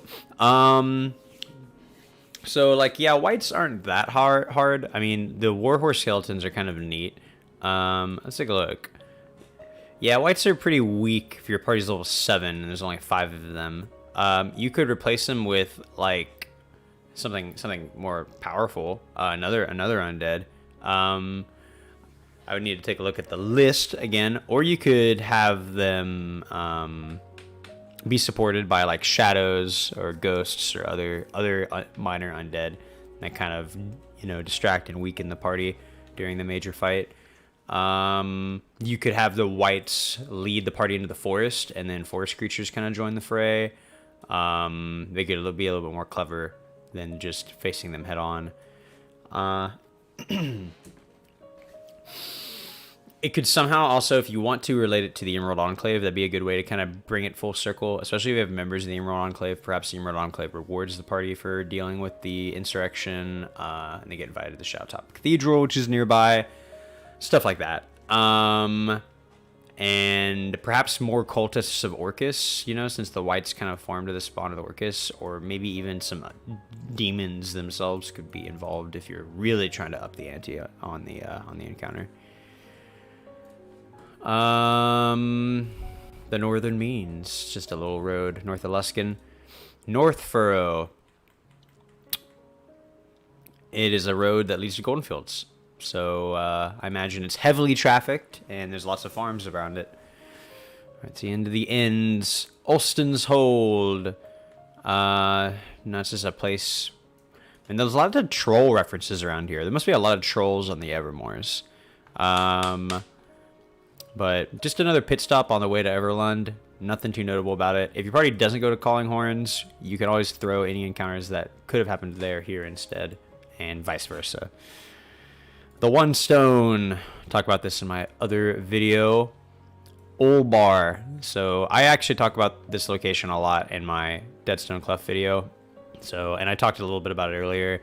I do really like this encounter because it's like a non-hostile stone giant. But I'm gonna kind of skim it for now. Parnast.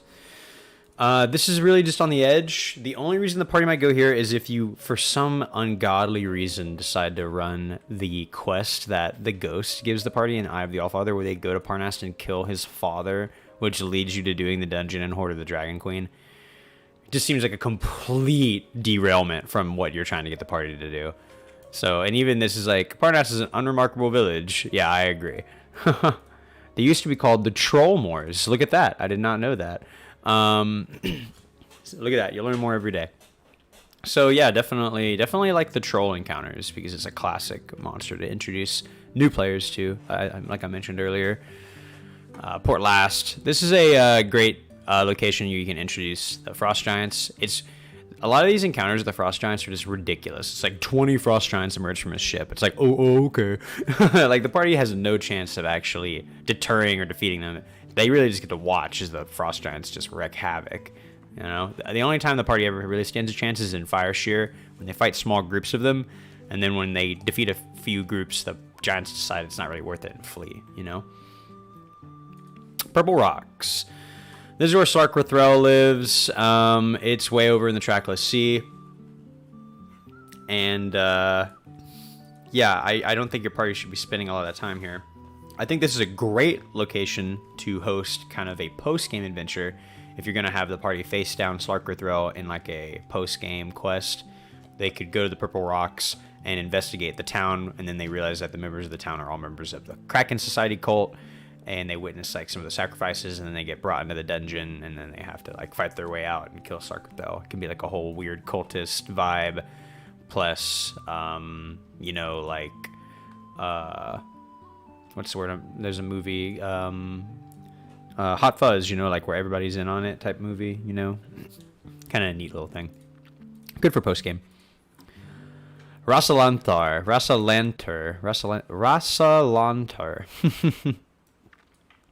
Looks like it's a little place near Amphail and Waterdeep. Yeah, right here, between Amphail and Waterdeep. Yep. So, looks like there is a spy from the Black Network's payoff living here. So if you're trying to run that Black Network early game kind of enemy that I was mentioning earlier with Daggerford doing like the snail, you could kind of have this be like a location that where that kind of quest line is keep it updating. You got to keep, you got to keep dangling the cherry or the shrimp in front of your party. They're going to forget about the quest. So you got to keep having every couple towns, something's got to remind them that that's what they're doing. Kind of what you can do there. There is a module called Deep where the Elder Brain takes over Sarkethel. Might not be a bad post-game content. That sounds ridiculous. Mind Flayers and a Kraken? That sounds absurd. Just got home position on the drive home. Keep up the good work. You're great. You are great, Bald Sasquatch. But thank you. I really appreciate that. So...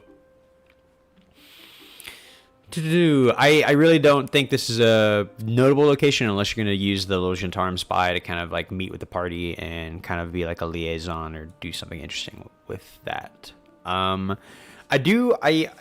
we're talking about it, I should have mentioned this in my Storm King's Thunder video, but I think a really, really good way to keep the travel between cities interesting is whenever a party leaves a city, they cannot gain benefits from a long rest until they sleep in another city, even if they're on the road. That way, like, encounters that happen throughout multiple days, like if they have 2 encounters between a location, they actually have to conserve their spells and can't just, like, blow their whole loads, Just a little, something to think about. All right. Moving on, that little sidebar. The Raven Mountains. Orcs live here in seemingly infinite numbers. Seems not like a good place for the party to go.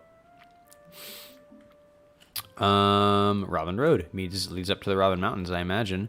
Yeah, no wonder the War of the Sober Marches happened over here. Just orcs live here. Was inspired by your old Gnawbone content to use her a lot in my game. I love old Gnawbone. She's a really cool character. So thanks, I appreciate that. I really like the idea of the dragons having a bigger part in the story. The other dragons. Raven Rock, talk about it in my chapter 4 video. Red Larch. This is near the Sumber Hills, just down here. It's kind of in a big crossroad, so strong likelihood of your party actually coming here. Seems like it's mentioned in Princes of the Apocalypse, which is an adventure I haven't really ran before. I know there's references to it at other points in the adventure, like with the cultists who attacked the party a couple times, at random little times. But it just seems like another frontier town on the road to Triboar, since there's not a lot offered about it in the campaign. So like locations like this, if you're really trying to spice it up, since it really doesn't give it you a lot, pop on over here to the Forgotten Realms wiki. What does this got to say about it? Look at all this information. Look at all this stuff. It's got some taverns, got some inns. What's the difference between a tavern and an inn? I'm just joking. I know what that is.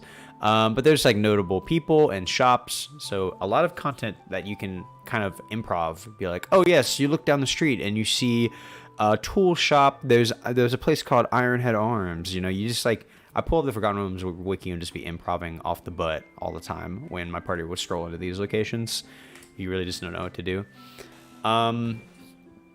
But this is just another frontier stop. The party could trade here, maybe offload some goods. Doesn't really seem like a lot's going on. If you want to relate it to the campaign, Grudhog is right around the corner. So maybe some Hill Giants are attacking, or maybe they get some leads that lead them to Triboar if you want to be more Fire Giant-y, I think it was made for a 5e adaptation of Elemental Evil. That is correct. Yeah, that's Prince of the Apocalypse is the Elemental Evil campaign. That is correct. I think my YouTube track is going to run out soon. Got a few more minutes. All right, let's keep at it. The Red Rocks. So this is like way off. Oh, it's actually right here. My bad. That's the purple rocks I was thinking of. Sunk countless ships over the centuries. I really can't remember if there's that quest that finds the chest. Like I know the party finds like a map that leads to a chest in Red Rocks or the Mirror of Dead Men. It's one of these two. But anyway, looks just like another little ruinous place the party's probably not going to go to. But if they do go to here, you could have some ruined shipwrecks they could explore. Maybe find some magic items if their party's struggling, stuff like that. The Reghed Glaciar. So this is just a really, really big glacier, heavily featured in Rime of the Frostmaiden. I can't imagine your party would be able to get atop the glacier very easily without a lot of effort. But if they do, they would probably find the Reghed tribes grazing up there and lots of reindeer. Nothing really interesting. River Moot stands at the end of Robin Road, which is near Jalanthar and Silvermoon. River Moot, not River Root, excuse me. It says it's right over here. Am I blind?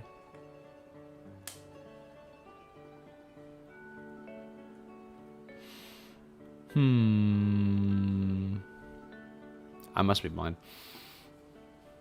Anyway, it's a village that tethers their cottages and canoes together so they can move during the river's rise. That's kind of neat. It's a cute little town. I cannot believe I'm just... Oh, here it is. It's way over here. Over by Zamorvin Hall. Just another area I feel like the party wouldn't go to. I know the party goes here for the Giant Slayer quest. So I feel like this is the farthest north they're going to go. You know? But it's just a little fishing village, it looks like, outside the Mithral Hall. So they could have stories about the dwarves or about the Frost Hills. Maybe there's a secret pass that can lead to the Great Worm Cavern or the Eye of the Allfather. But I really feel like most parties are going to take the road from Mirabar. Okay, another location way off in the trackless sea. They're at war with Luskan. That's hilarious. Luskanite raiders have plundered and razed the island settlements more than once. It's pretty funny. I imagine that could be the only interesting factoid your party could learn there. I feel like I've read that one before. I mean, I definitely have because I've read the book. But those pirates in Luskan, man, they think they can raid anybody. They'd raid Neverwinter if they, or in Waterdeep if they were strong enough to do so. Well, let's see. We got the S locations. There's quite a few S locations here. The Sea of Moving Ice. I really like the Sea of Moving Ice. It's a really cool, iconic and atmospheric location that the party has to travel through if they're getting to Svarborg and they don't have air travel yet, which is the best way to get to Svarborg because you're going through a ship and it's this. I just love that atmosphere of the icebergs moving about and running into different ice creatures. Really trying to make this place stand out and make the journey one to remember if you're going to have your party actually be on a boat and travel to Svarborg. I talk about that a little bit more in my video where I talk about Svarborg, but cool location. Definitely very, very iconic. So Succumber. So this is actually a cloud giant encounter, which is rare in this adventure. But there's two cloud giants sitting in the middle of town, listening to the townsfolk talk about the founding of the town, which is pretty cool. And they're just like nice people, and they can explain the events of the Ordning and about King Hekaton and his daughters sections, which is pretty wild, honestly. But honestly, I would just have Zephyros explain the Ordning, and then Harshnag explain the King Hekaton and his daughters section, instead of just this random location where the party can learn about this crucial information for the success of their knowledge in the campaign. So just follow the advice that this gives you, but give it to the party a little bit more freely and not in this random location the party is probably unlikely to go to until later in the campaign when they can use air travel and teleport around the map. Shadowtop Cathedral, the seat of the Emerald Enclave. Probably not going to be visited unless you have a member of the Emerald Enclave or you get the quest that takes your party here. But it is supposed to be a very iconic location. It could be a hub or like a pseudo hub if you want to try and use the Emerald Enclave as like the Keystone faction. However, they really just don't have a lot of references in the book of them taking an active approach against the giants. But definitely something that you can do if you want to kind of add that yourself.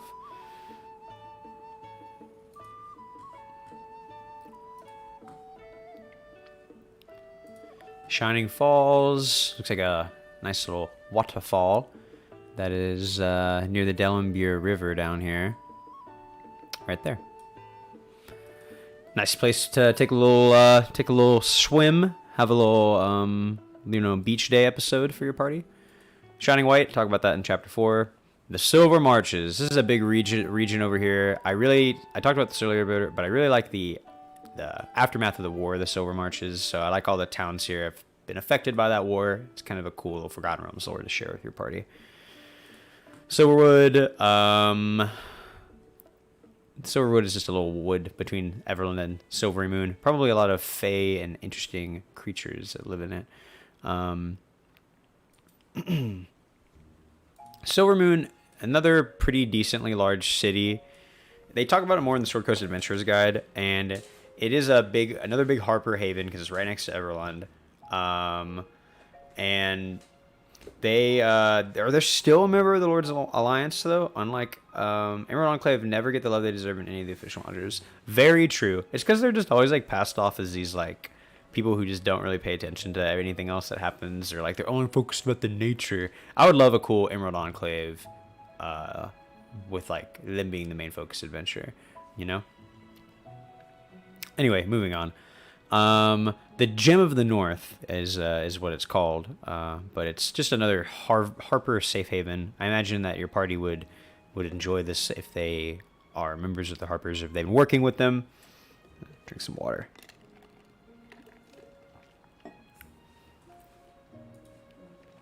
All right, Silver Moon Pass. So the pass you just have to get, take by it to get through Hawk's Nest and Sunzabar. The Southwood in the Delimbiyr Vale, another large forest the party's probably not going to go to. It has a mysterious reputation, which is very vague. Ooh, I'm curious about that. Let's look that up.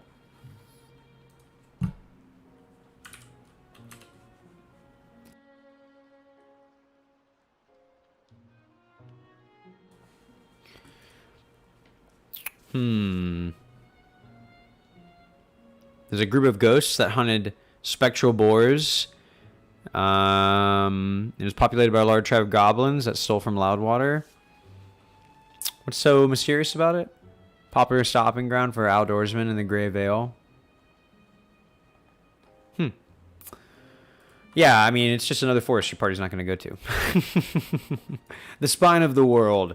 I talked about it a little bit earlier. It's a really iconic mountain range that separates Icewind Dale from the rest of the north. And your party will traverse it when they head to the Eye of the Allfather. They're going to have to deal with cold weather and all those neat hazards. Also talk about that more in my Chapter 4 video. The Star Mounts are these rocks that are in the middle of the High Forest. I feel like because of their proximity in the middle of the forest, like a curious party and inquisitive party might just go there just because of that. So maybe try and reward them. There's strange gleaming nights and clear nights. Maybe if they stay there and they rest there, they get some kind of like little resting bonus, because it's so out of the way. It's not like they're going to be able to rest there very often. Perhaps the next day they get like the effect of a bless spell or something, and stuff like that. Just like a little boon. And it also says dragons are sometimes seen near, so they might see some friendly chromatic dragons, or if they're trying to find a dragon, maybe this is a good place to find one.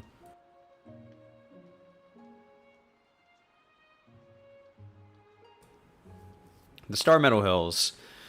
Some rock knolls around Neverwinter and the Long Road. Where?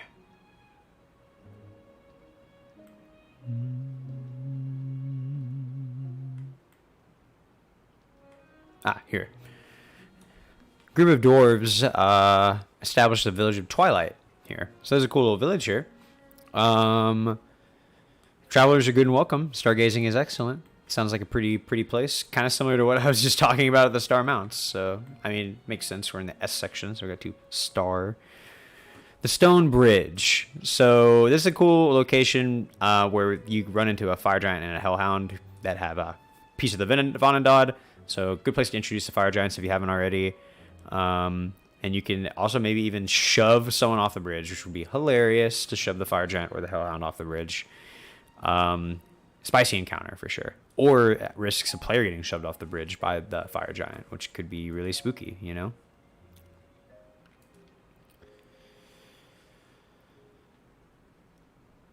Stone Stand, talk about that in my Chapter 4 video. Stone Trail, it's just a little road that leads to some of the smaller areas up here, over here somewhere. The Sumber Hills. So this is more highlighted in Princes of the Apocalypse as well. But I actually did have expand a little bit here because one of my players is a cleric of Sharindalar, and Sharindalar has a temple here in the Sumber Hills, so we like went here and did a little mini adventure so you could like finish a pilgrimage and resolve some backstory stuff. But there's more about it in Prince of the Apocalypse if you want to read about it, but it's really not meant for this adventure, honestly. Sunzaba! So another little area you can kind of highlight the effects of the War of the Silver Marches, but they turn on, like, this city isn't really welcoming to outsiders, so I can't imagine your party being very welcome there unless they're really famous, because it's off limits to non-dwarves typically. So village near hills near Longsaddle. Longsaddle's over here. Yeah, your party might travel through these hills if they're going to Griffons Nest or maybe trying to shortcut to Shining White. Hunting grounds for the Griffin tribe, so hill giants, orcs, and other monsters prowl the area, so it seems like a dangerous area for a party to traverse. Do some juicy encounters. Seems like these hill giants are kind of more independent, not really related to the main hill giant threat, but you can obviously relate them to it easily enough. A trail in Yartar, the Serban Trail. Yeah, it goes up to Nesme. Your party may travel along this trail to get to Shining White, or they might travel along this trail and follow the Gentarm leads, you know, that lead to Nesme like we talked about earlier. Svartborg, cover it in my Ice Giant video or Frost Giant video. The Sold Mountains of Waterdeep. There's a lot of these. They're just some big mountains that are north of Waterdeep. I imagine that there's a lot of gnomish and goblinoid kingdoms, half-forgotten dungeons and tombs. If your party is looking for extra loot, you could throw in some random dungeons in these mountains that they hear about in any of the towns nearby. But there's so much treasure in this adventure, you shouldn't really need to do that. All right, we've made it to the last group, and there's probably not that many locations in here, so we are rounding the corner, everyone. Tin Trail. This is a very iconic trail that leads to 10 towns and Bryn Shander, but it's still at risk of a lot of, like, you know, crag cats, yetis, orcs. You can use the Icewind Dale, you know, random encounter table if your party's, especially if your party's not planning on exploring Icewind Dale, if you want to get a use out of that table while they're traveling along the Tin Trail, the Iron Trail, or the Northern Means at any point in time, you know. Thornhold, right outside the Mirror of Dead Men here. It's a little town. It's a property of the Margaster family of Waterdeep, held by paladins of Tyr and the Gentarm in its past. Interesting. So travelers are free to visit, but the Stoneshaft dwarfs allow adventurers to make camp within the walls, but forbid access to the keep. So that seems pretty standard. Seems like just another place your party can rest along this road. Kind of a common theme for these little strongholds along the coast. The tradeway between Waterdeep and Daggerford. Huh. Oh yeah, right here. I thought this was still the high road technically. Just a road your party's probably not going to travel on because that would leave the Savage Frontier. Ooh, I think our video finally ended. So I'm going to put on another one. There we go. Okay, Triboar. So talk about Triboar in my Chapter 2 video quite a bit. It's one of the main locations. Another island where more Northfolk live. I imagine that these merciless Northfolk, this is where the 5 Northfolk tribes live, yeah. So if your party goes here, they might have to fight one of the kings of the Northfolk tribes to, like, you know, make rest on this island without being attacked by a bunch of barbarians. But I imagine they would probably want to stay on their little ship and, you know, get the heck out of there after they find Hecaton. But you never know. Parties are crazy sometimes. Turnstone Pass leads up to the Nether Mountains. Over here.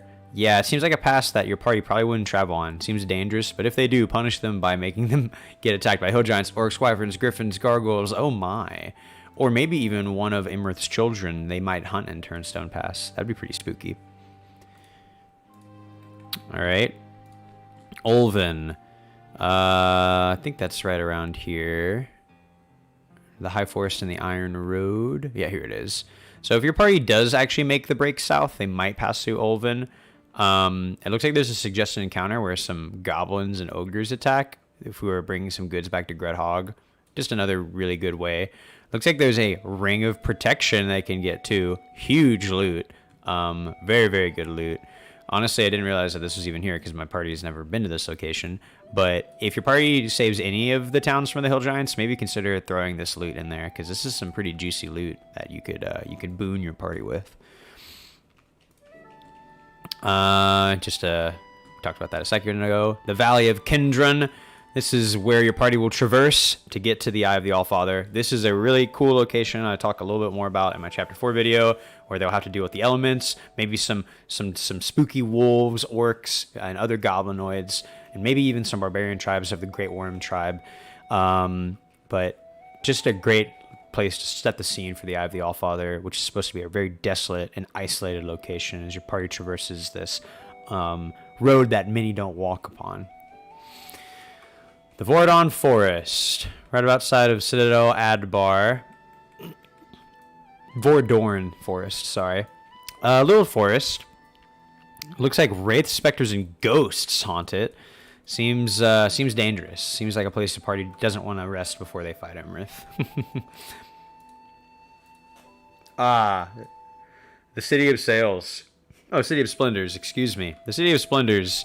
Waterdeep is another one of those cities just hard to do justice to, especially with all the adventures that happen in Waterdeep, like with Dragon Heist and stuff. If you're going to run Waterdeep, maybe just throw a couple references into Dragon Heist. I talk about that a little bit in my Chapter 3 video, and this should just be a hub of trade, and for all the factions, your party can get tons of leads and information here. If your party's ever stuck, maybe Waterdeep, if it would be a place that comes to mind where they could probably find the right information that they're looking for. But at the same time, you shouldn't allow the party to linger here. There's a suggested encounter where they can find there's a cloud giant castle above Waterdeep, and that's fun to run the first or second time you run there. Hello, I love your videos. Running Storm King's Thunder PHB has worked well with it a lot. Thank you so much. I appreciate it. Welcome to the stream. Thanks for stopping by. I really like this encounter. It's like a great way to introduce the cloud giants and show not all giants are evil, but the party doesn't really have a good chance of actually engaging in the encounter unless they're already famous adventurers. You could save it until later when they might have more sway with the rulers in order to be like, hey, we can go and talk to these giants and see what's going on, you know? Otherwise, if they can't fly, there's really no way they can get up there, you know? Anyway, we'll move on from Waterdeep. The Way Inn. It's a little inn way down here that probably won't go to. That's the last stop on the way off the map. If your party ever goes here, maybe have an NPC encourage them to head northward and not head any further south because they need to deal with stuff up there. The Weathercoat Forest, right over here near Parnas on the edge of the Anauroch Desert. There's ancient elven magic that is a way of making people disappear forever if they come here. A great way to deter the party from heading any further this direction during this campaign. With Whalebones Islands right over here. It's warmongering kings rule over these islands, apparently. There's even rocks that the Storm Giants of Maelstrom use as mounts. Oh yeah, I remember that's mentioned. They go to Whalebones to get some rocks. And they leave treasure for giants and food for the birds as tribute. That's kind of neat. Cool flavor, actually. Can't imagine your party ever going there unless they go with the giants to mount the rocks. Xanthral's Keep. This is a cool place. This is where the little where what's his name is Weevil is hiding, and there's an encounter where a frost giant of all people tries to claim the bounty, which is ridiculous. Maybe the party can lend some griffins. Yeah, I mean, maybe it's true. The party made an intention of visiting all these places. Yeah, you never know. If you want to try to visit every single location, the initial investigation of the castle could be done by the guards, but then the party might also come talk to the giants. Yeah, that's very true. Very, very true.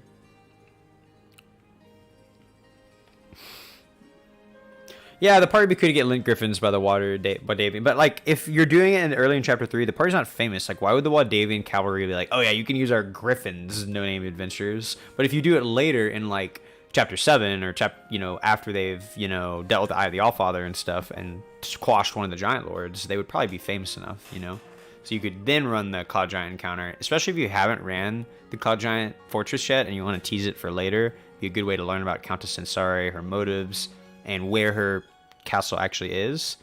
But that's all on the player. Maybe the players are noteworthy enough to from thwarting the giant attack Maybe, especially if they thwarted the giant attack in Goldenfields, maybe the Wadavians would have heard about it. They would have been like, oh yeah, you guys helped that giant attack in Goldenfields. Maybe you guys can help us here with this giant attack, you know? So that's a good point. It's all good stuff.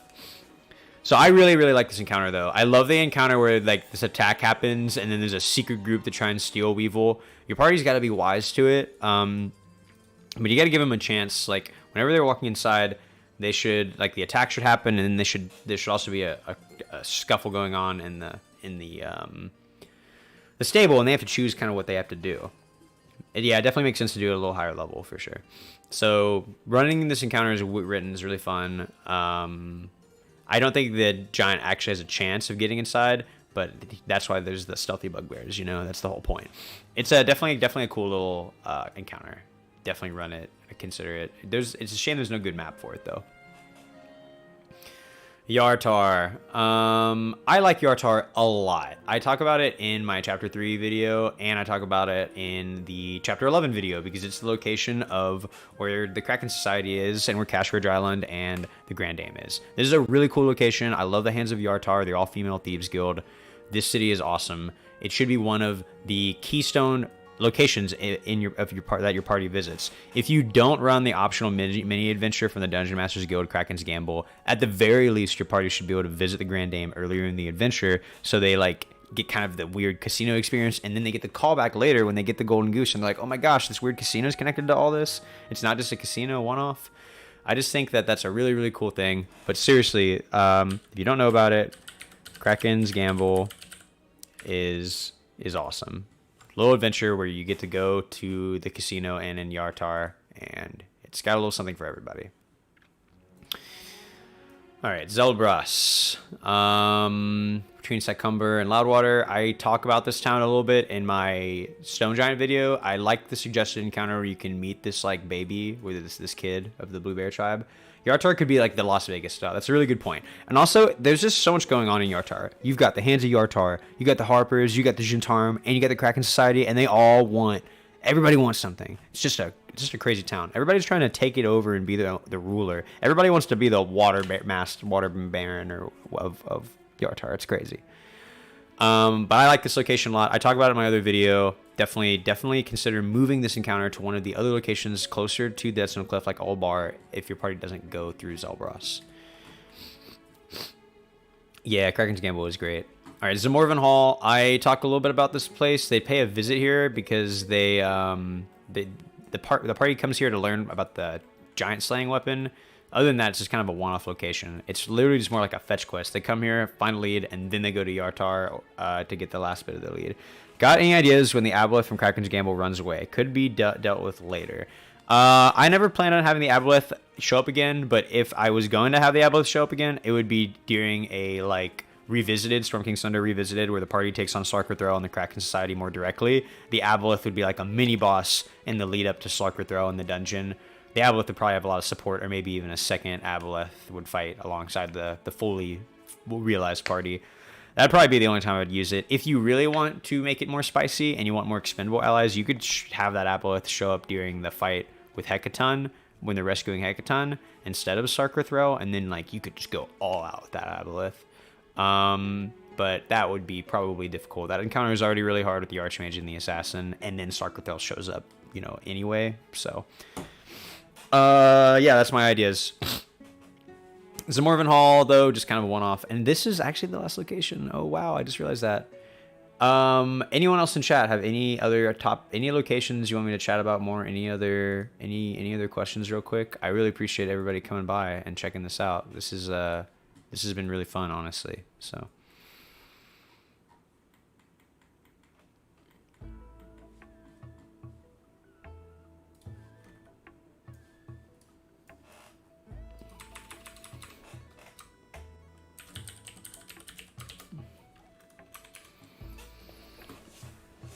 Stick around for a few more minutes. Whoa, if any questions roll in. But seriously, I really can't thank everybody enough for the support and coming by.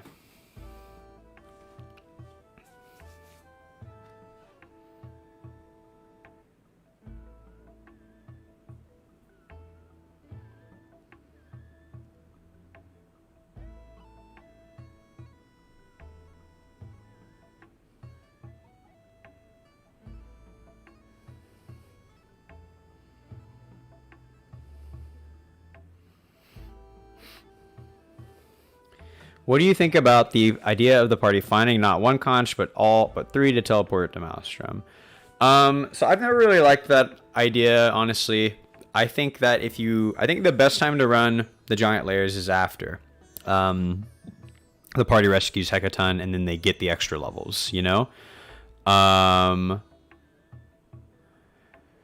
So I just think that the party gets too strong too early. You don't want them to be that high of level. You can't give them the extra levels until later. And I just think it's just better if the party does one giant lair, because then the party can get off like tasks. So like, what are we doing again? Why are we just fighting all these giants? Like, I think it's better to present the plot to your party and then give them the option to face the other giants. Most parties are going to want to do all the lairs anyway. And you just make it clear to the party in the game, like, hey, we're going to do these lairs later. You don't need to do them all right now. Lore reasons something in the way of giant lords needed to come together and use like conches at the same time. Yeah, I mean, that's, if you want to do that, that's a good way to do it. A lot of people make it so like the conches have to be assembled to be used. Yes. Do you really enjoy Nightstone, or would you like to try another Star Adventure? I actually really do like Nightstone. I mean, I do heavily modify it. If you watch my video, I streamline the process quite a bit.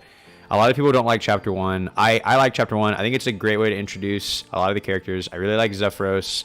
I really like how... I think there's a little bit of randomness, but it kind of feels like a little one-off adventure. I mean, Lost Mines of Felbarr is by far better. No doubt. But, I mean, Nightstone's not as bad as people say it is. It does feel a little weird, like the quest you give to go tell someone that somebody's died. Like, I talk about all this in my Chapter 1 video, all my problems with Nightstone. I think it can be good, but it obviously could be a lot better. You can still have Zephyros be in the adventure even if you don't run Nightstone, so, not really necessary.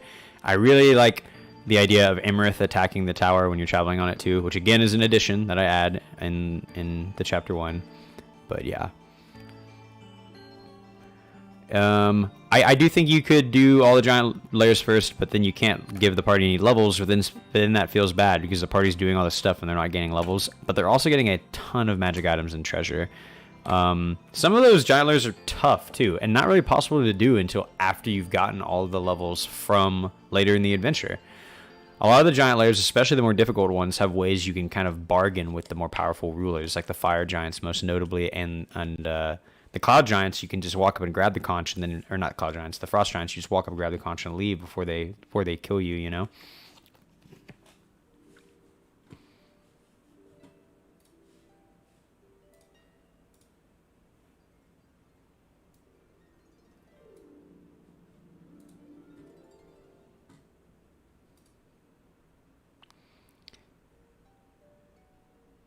Got any ideas about the Nightstone plot that ties in Sanctuary? Looking for dragon artifacts. Yeah, you could obviously use that. I've always considered that, like the stone that gets brought. Maybe it gets brought to Sanctuary's place. It's like a locator stone for different place and locations. And you could also, like, if you end up doing that weird thing with Bargewright with Edion's father, the cloud giant ghost, he could be the one who stole the Nightstone. But yeah, I would just throw it in Sanctuary's lair and be like, yeah, they captured that for me to help me locate dragon artifacts, and she hasn't been able to get it to work. Or maybe during the fight, like when she could put it on the top level and she could like use it to cast like some crazy spells from it. It could be like a lair action thing, the Nightstone. Like it lets out shockwaves or something. It reverses the gravity except for her, which flings people off the roof, which would be really wild. That'd be cool. But again, that'd be probably spicing it up too much. That Cloud Giant Fortress is already really hard.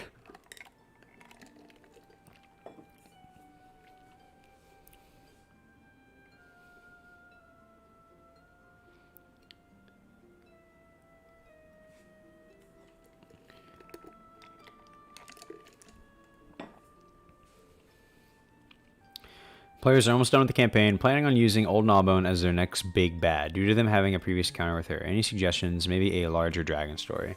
Yeah, so Old Gnawbone, maybe if she's really going to be a big bad, you're going to have to give her some big fodder. I've never really thought of her as like a big villain, in my opinion. But green dragons, they're not really too confrontational. They're very conniving, and secretive. So she would probably form her old gang, the Gnawbones, again, and start impersonating a silver dragon like she used to. She could maybe even try to get on the party's good side in the fight against her, and then like betray the party in a major way, like a la Strahd style. She would definitely have a lot of people working for her. Gnawbone isn't one to lift a claw herself, you know. If you're gonna run her, I'd run her as a big dragon crime boss, and they have to track her down. She's constantly changing form between silver dragon form and humanoid form to dodge the party, and then the confrontation finally ends in the Kryptgarden Forest and her lair, which has been sequestered away during the campaign, so the party can't find it. And then they fight her in her big scrying orb chamber, and yeah, I can see that being really cool.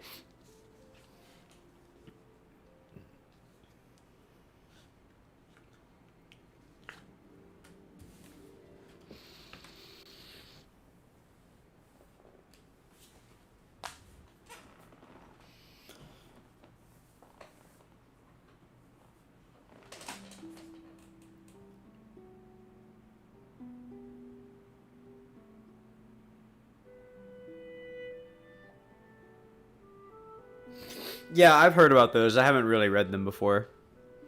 Can I rate the difficulty of each giant lair on a scale of 1 to 10? Okay, yeah, sure. Let's do that real quick. Let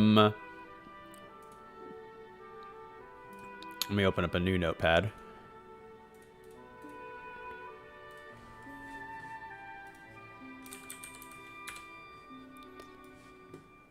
Alright, so we've got the Forge.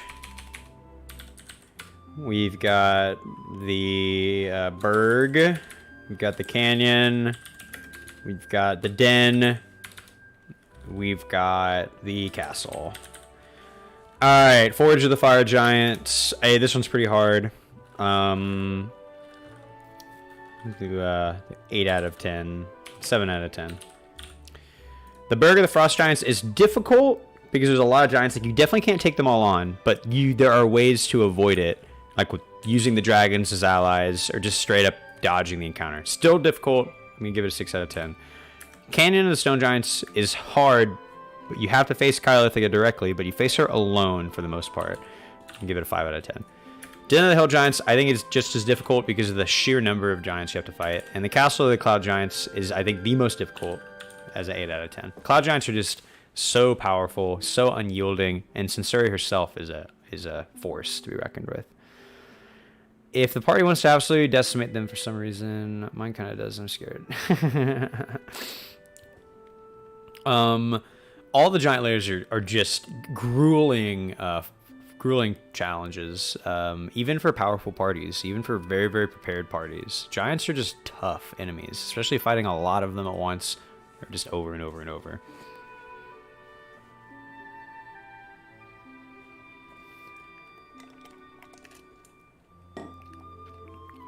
All right, I'm down for just a few more questions if anyone has anything else.